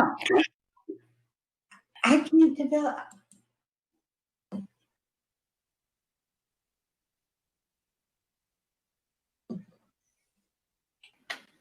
All right, here we go. Round 2. Mr. Speaker, members of the committee, amendment number 6, page 1, line 16, after projects, insert hardship assistance. 2, page 4, line 30, insert new paragraph as follows. Underscore the purpose of the CARES Fund Hardship Assistance Expenditure Plan, attached as Exhibit 10, is to immediately provide $195 million to the Navajo Nation Executive Branch to provide emergency financial assistance to Navajo tribal members for purchasing personal protective equipment, paying past due utility bills, rent, mortgages, isolation expenses, and other financial burdens created by the COVID-19 pandemic and the public health emergency orders. 3, page 5, line 29. Insert new paragraph as follows. Underscore, the Navajo Nation hereby approves and adopts total funding for the hardship assistance expenditure plan from the Navajo Nation CARES Fund in the amount of $195 million and allocates the funding to the Navajo Nation Executive Branch as set forth in Exhibit 10. 4, page 6, line 14, before the period, insert 10. 5, attached new Exhibit 10 is attached. 6, renumber or reletter succeeding paragraphs or sections accordingly if necessary, and this amendment shall supersede inconsistent language contained in the other committee amendment, which to the intent of language of this amendment. The Office of Legislative Services will notice that the sponsor of the legislation is hereby authorized to make notice. Also attached is the new Exhibit 10, which is titled Navajo Nation CARES Fund Act Hardship Assistance Expenditure Plan. Mr. Speaker. Okay, that motion for amendment number 6, right? Amendment number 6. Honorable Slater, is there a second? Eugene, so second. Second by Honorable Eugene, so. That, colleagues, any comments, questions? You got the right one then? Got it. Hey. Mm-hmm.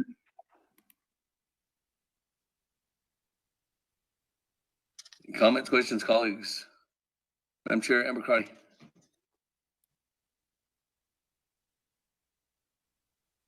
Speaker, my colleagues, my question would be in terms of the price, the amount, the amendment, $195 million. I'm following my expenditures of this bill, and this looks like it's more than the funding that we have available. And I'm also concerned about future amendments to try to fund systems and our solar units for community members who do not have access to water or electricity. So I think, Speaker, this is a good time to figure out how much of this CARES funding has not been appropriated so that we're in order with this amendment. Thank you, Speaker.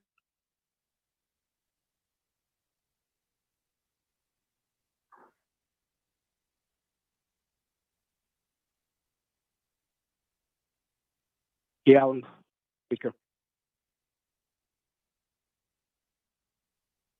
Elmer Gay, I have a question. Right. Keon. Elmer, yeah.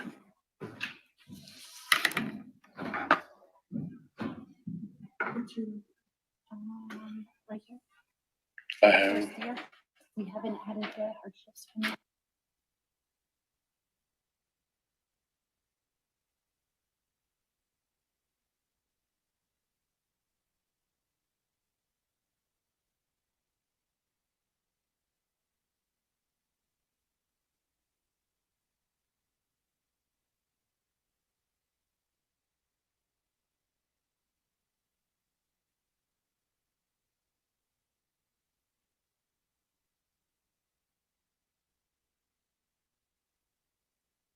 Hello?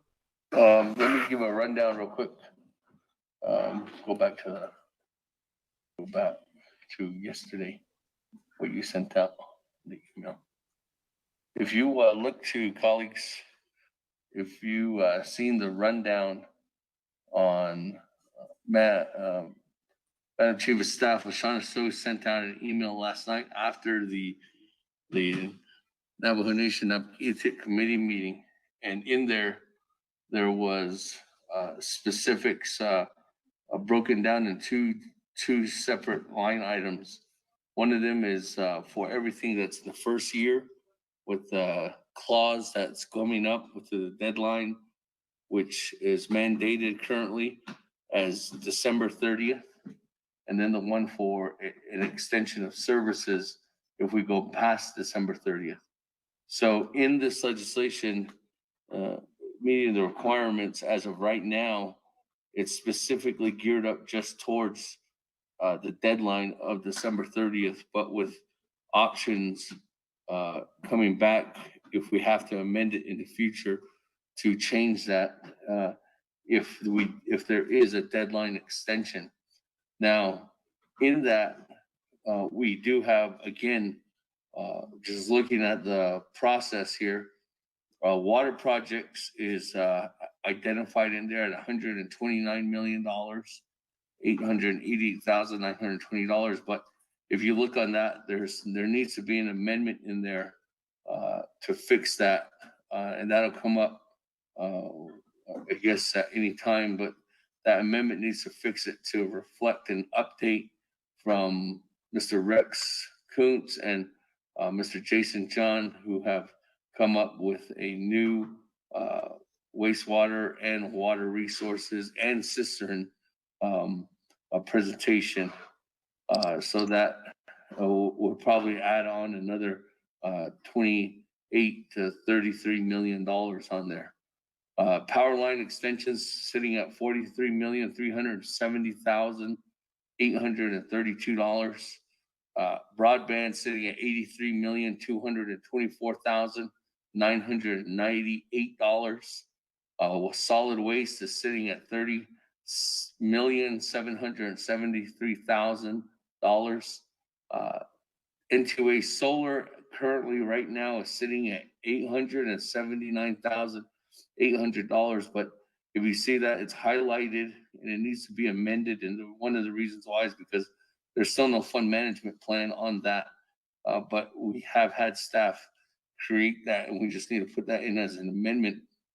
But there is future amendments that are going to be coming towards that solar project. And but as of right now, we're just looking at $879,800.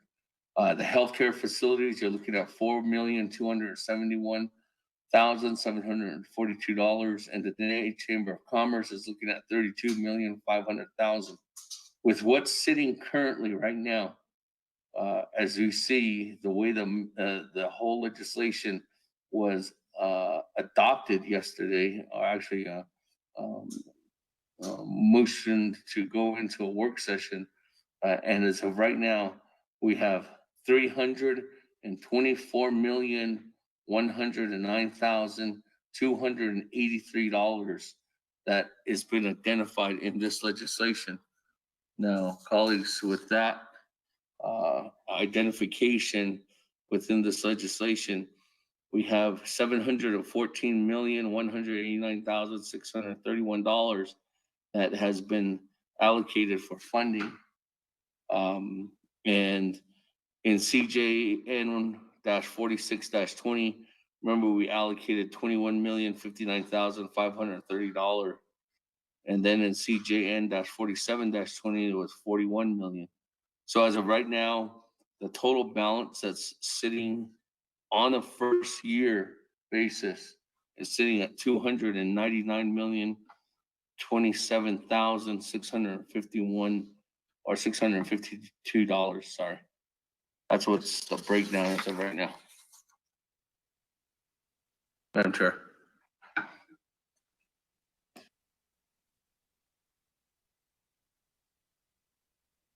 Moving on down, Naa'bik'iyati.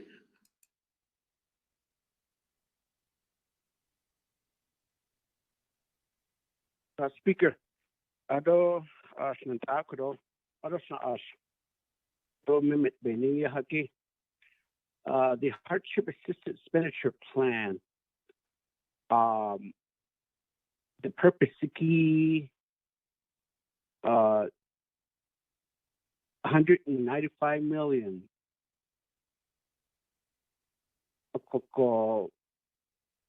So it's not necessarily has to be 1,500 per person, or could that be per household? Because one family probably could benefit more with a person having less, I don't know how to say, but fewer kids than a family member having more kids.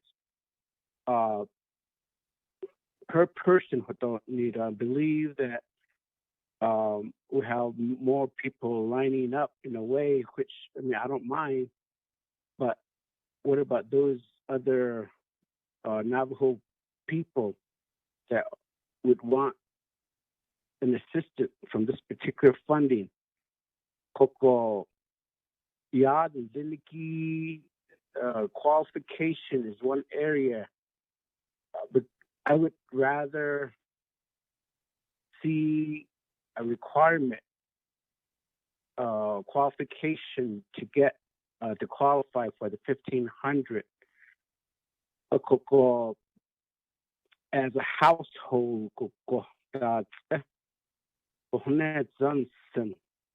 because maybe a legislative council, and I don't know if division community development are listening, or because yesterday I'm planning to make an amendment, and I sent an email or text to a group of the delegates saying that a lot of these septic tanks, of course, are probably filling up because stay at home, people are staying home, kids not going to school, and so on. So the more people are staying home, I believe that these septic tanks are beginning to fill up or fill. There's no way of them providing or getting service for clean out these septic tanks. Would that fall under paying past due utility bills? Now, utility bills with water bill, electricity, phone, or things like that. Is it just general? Although per person, if they have 500 utility bill, so another person can apply for a rent that's past due for 500, they can apply again. Or say that, well, I got $500 left. I need to buy me some equipment worth $500 because I have more families who don't need a shop. So protective equipment. I mean, I thought the Navajo Nation has been receiving plenty of funding to purchase. I mean, why would we be purchasing personal protective equipment? I mean, aren't those provided by the local chapters, by the programs, or all these donations that had been funding that were received in donations? Speaker, I believe somebody's making noise.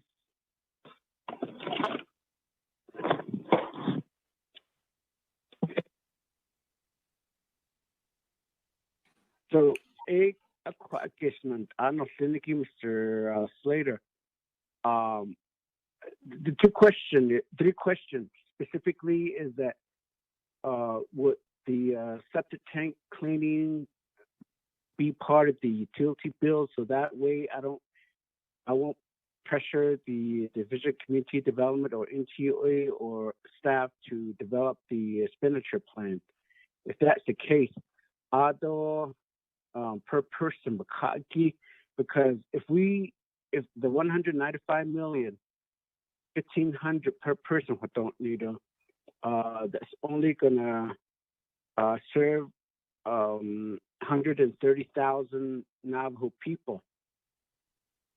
So I don't know what the population of the Navajo Nation is.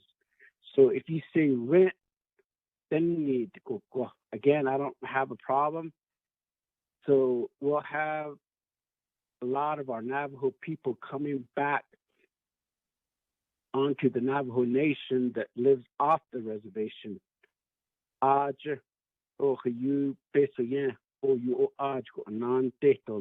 mortgages.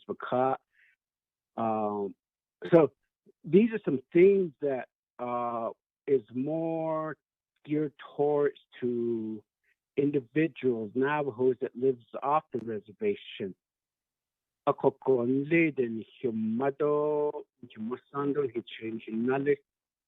listed yadat iti listed ako Asia. So they are going through some hardships as well. Ko so ko ilahit after to be pa hot or ilia gulayat istat instant.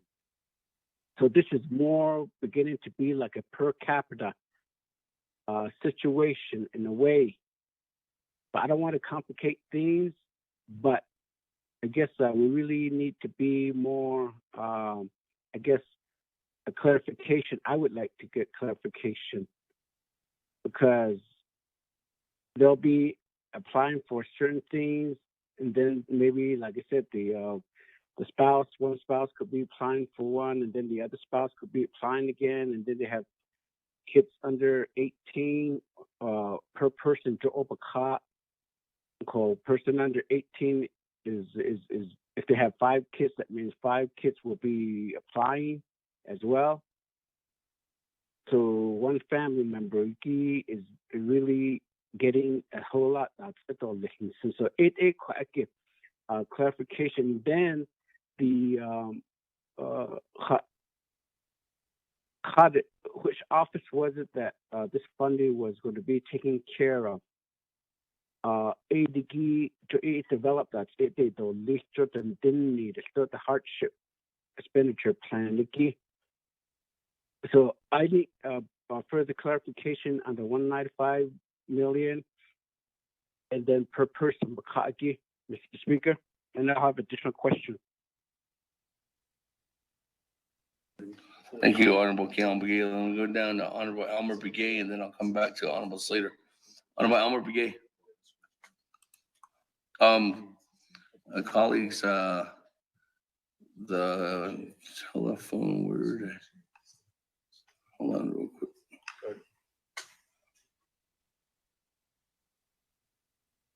928-797-0102 was the one that we muted that was making the noise.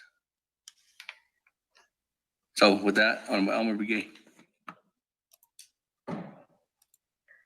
Yeah, Speaker, the amendment that's been made,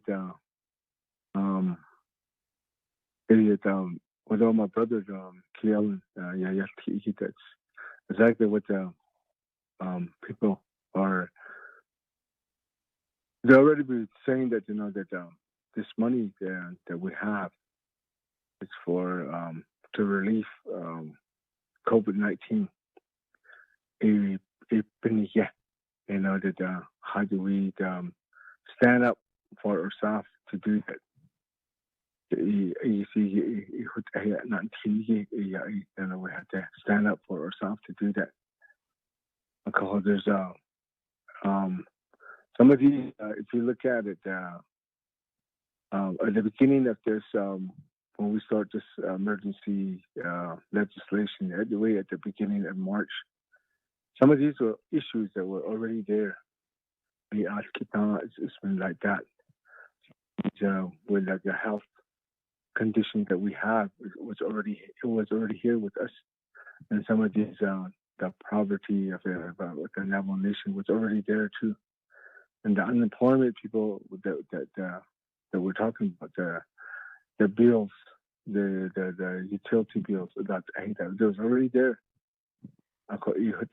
So today it's fun to where people got not working or stopped working, and but it seems like that the people that are on government and the people are on with the Navajo Nation itself, I think they're well situated because they're not even working; they're just staying at home. And we want them to come back to work, but I know that they're not. We're already getting see every little thing that they do today. I've seen them. They bring in some stuff like Friday they brought in some sanitizer to the capture. Then the next thing I know that I got a text saying that hey, this is the kind of work that we do. We are essential employees, we should get some special pay down now. Because these are people that are employed. It's not that the people that they need help out there. These people that are never like who sign and then the high risk. How do we justify these people that are which one is high risk now? Which one are really the elders? How do we do that? Now it seems like it's complete for everybody now. But when you look at it again, we're all foundation. This funding all belongs to everybody that went through this COVID-19, even they suffer from losing their relatives and being there. That just like myself, that we're as a family, we talk to each other about it, and even our kids try to keep this in the family. Anything we do, so and that's how we take care of each other down to my family, or so I don't know how we could just this is for everybody's money, Then I got another call from living in border towns. They said they come back in and they're helping the people that are on the reservation that don't have electricity and water, running water. So I know them. They really do that. They come out here getting propane and they get water, and then now the downtown chapter has been delivering water to those people that don't have running water. They're out in remote areas. The one that we're talking about right now is people that have convenience. They have water. They have running water that lives around the chapters. We can pay bills for people that already have convenience. They can sing and birthday song for 20 seconds. They don't add. We have to be limit about it. We have to be very limited about even to take a shower. We have the hot water, and we have to do that. That's how today that's what we're doing. So since that today, we don't know how to address these. If you're living out here like myself, that I don't have no running water. We barely had the over 50 or close to 60 years old. I barely got my electricity. So it's kind of different. So the one that we're doing right now is people that already have the convenience. So when we can get to those people that don't have these electricity, don't have these running water. I don't know how do we justify that they're high risk and they're elderly. That's my question. So.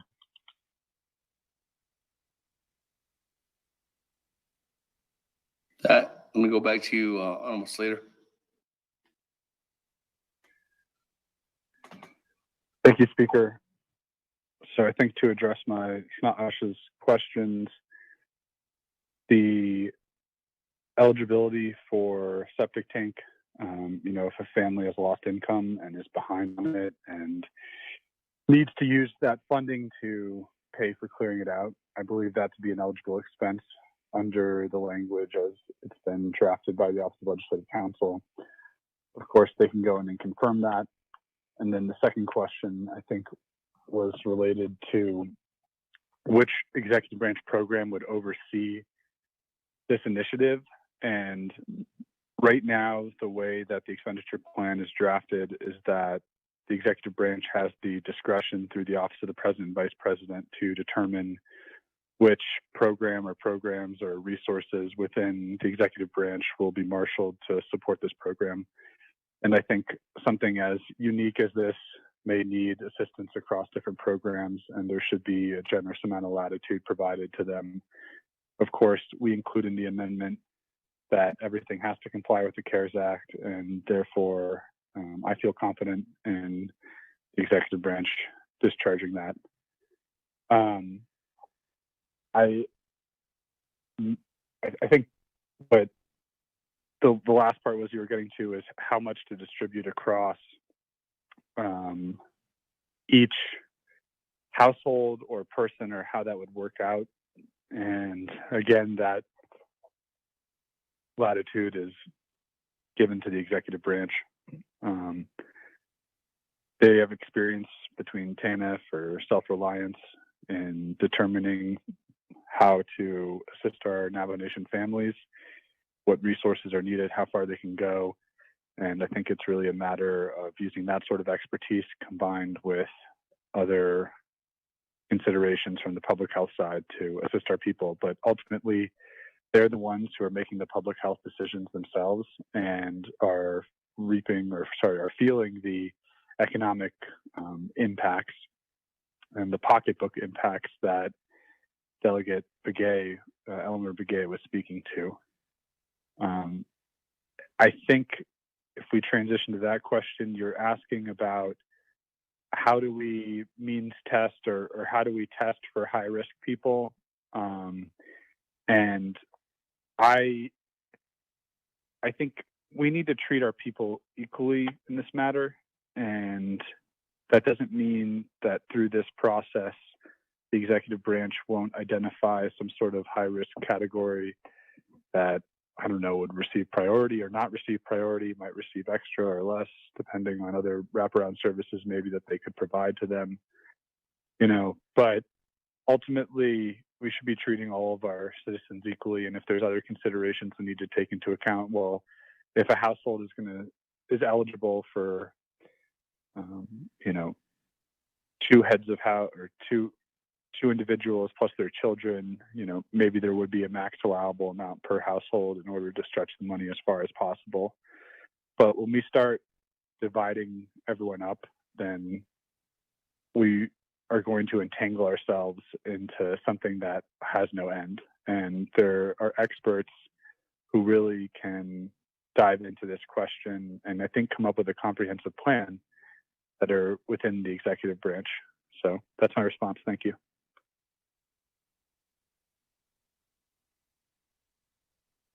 You, Honorable Slater. That, we go on down to Honorable Vice Chair Walker.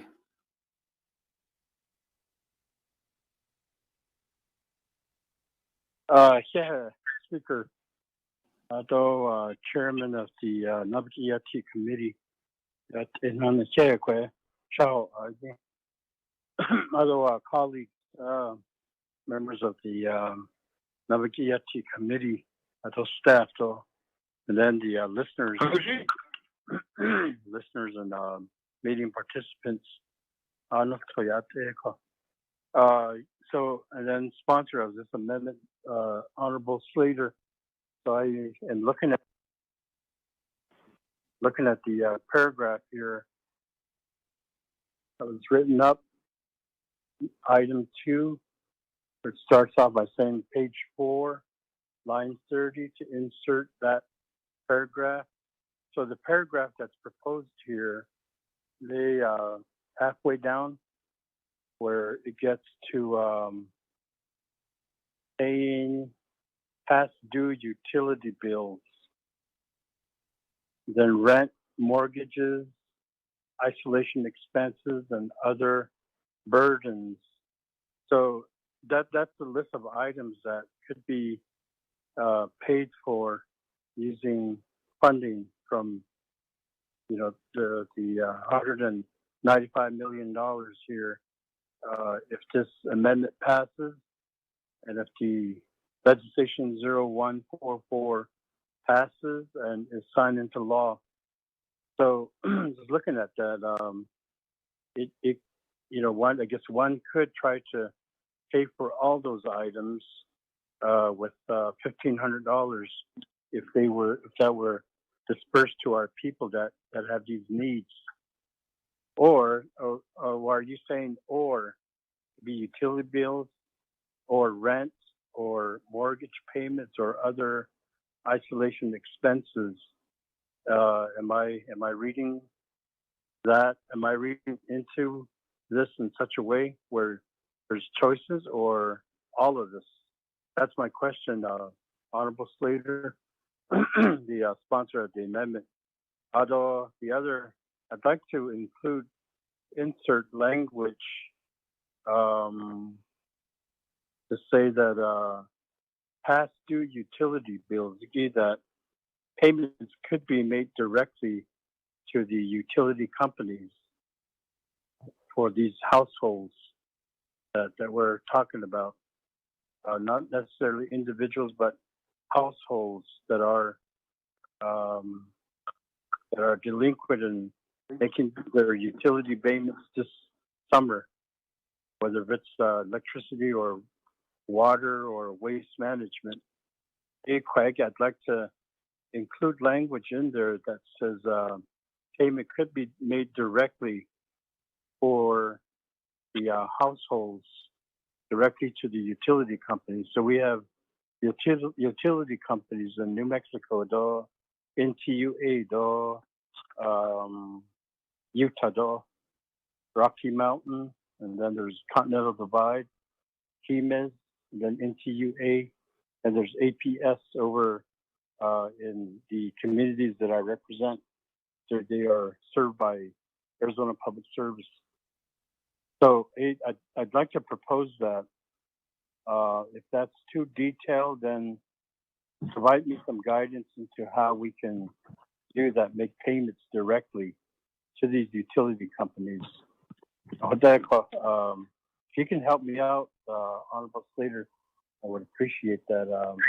Otherwise, we also can get legislative counsel to give us that assistance and guidance. Thank you, Speaker.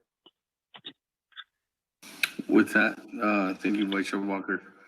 I'll go to Honorable Vice Chair Slater. Thank you very much, Chair, Vice Chair Walker.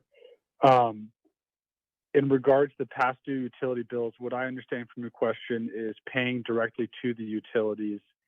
And I could envision that being developed under the expenditure plan that the executive branch would put together. I guess my fear or concern is if we put language in there, we have citizens who probably would prefer to pay that out themselves. And from an accountability perspective too, we need to be consistent across however we're providing that assistance.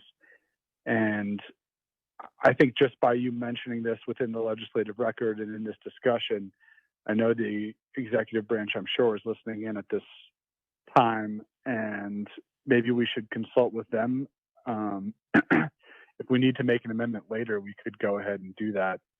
I just don't want us to be too restrictive, but for the sake of efficiency and ease, I definitely see it being easier if the nation works directly with utilities to pay back certain amounts, but it's incumbent upon the customer to provide that sort of documentation to the Navajo Nation. So I guess that would be my response. And then I can't remember if you were saying, can you use it for all of these, or is it either or for the items identified? And my interpretation and the intent is that it can be used for all of them, a combination or one in singular, as long as it's related to the COVID-19 response. And if we want to discuss the parameters of the $1,500 per person, I think that would be a useful, use of our time. If we want to put a cap on the households, or say it's $1,500 per person and $500 per dependent with, a cap at X amount, or we could remove that and provide the deference to the executive branch to formulate and, this concept further. Thank you. Thank you, Honorable Slater. Speaker. With that, Vice Chair Walker, you good? Yes, Speaker. Appreciate the response, Shitsui, Honorable Slater. Let's think about that a bit and consult with the executive branch in this area. I do just, want to help here, and I think for efficiency purposes, paying directly, even rent, mortgage, that is possible, and I think that would be very helpful.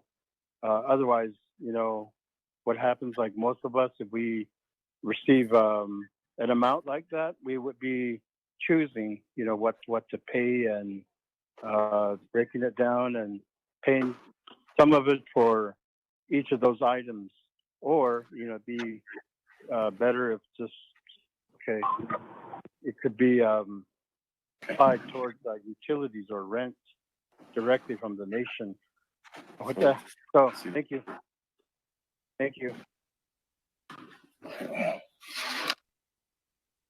Speaker, do you have controller on the line?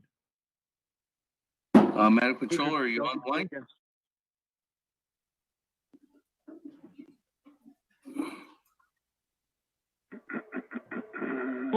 Yes, Speaker, this is Controller. Good morning, Ms. Kirk. How are you? I'm Actually, good, good thank you. Yeah. afternoon. Is there a question, Honorable Slater? Yes, I think in her presentation, there's a section on general assistance, and delegates are requesting information, I think, on what sort of documents will be needed to substantiate the need due to the COVID response for these different relief items, and if the controller could speak to that and what her advice may be to the executive branch when it comes to developing the expenditure plan should this amendment pass. So that's my request right now.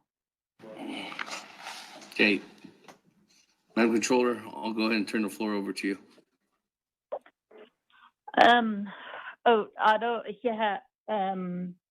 Speaker, Delegate Slater, Naa'bik'iyati Committee, in terms of any financial assistance, in terms of the frequently asked questions updated July 8th, it does talk about on page 8 of that, it does talk about essentially what tribal governments, if they require applications to be submitted by business or individual before providing assistance. Essentially, the FAQ says it gives the latitude it gives government the discretion to determine how to tailor assistance programs they establish in response to COVID-19 public health emergency. So it does give the discretion to the government, except they say, however, such a program should be structured in such a manner as will ensure that such assistance is determined to be necessary in response to COVID-19 public health emergency, and then otherwise satisfies CARES Act. So a biodastigi pass undue bills, it has to be covering certain, of course, I call it the covered period from March 1st to December 30th. In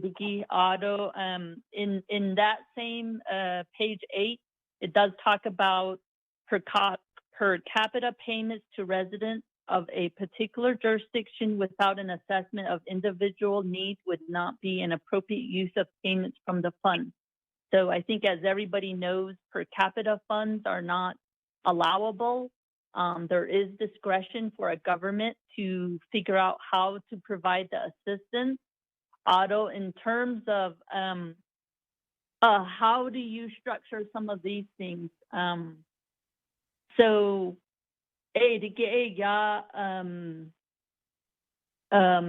have to have some sort of eligibility criteria.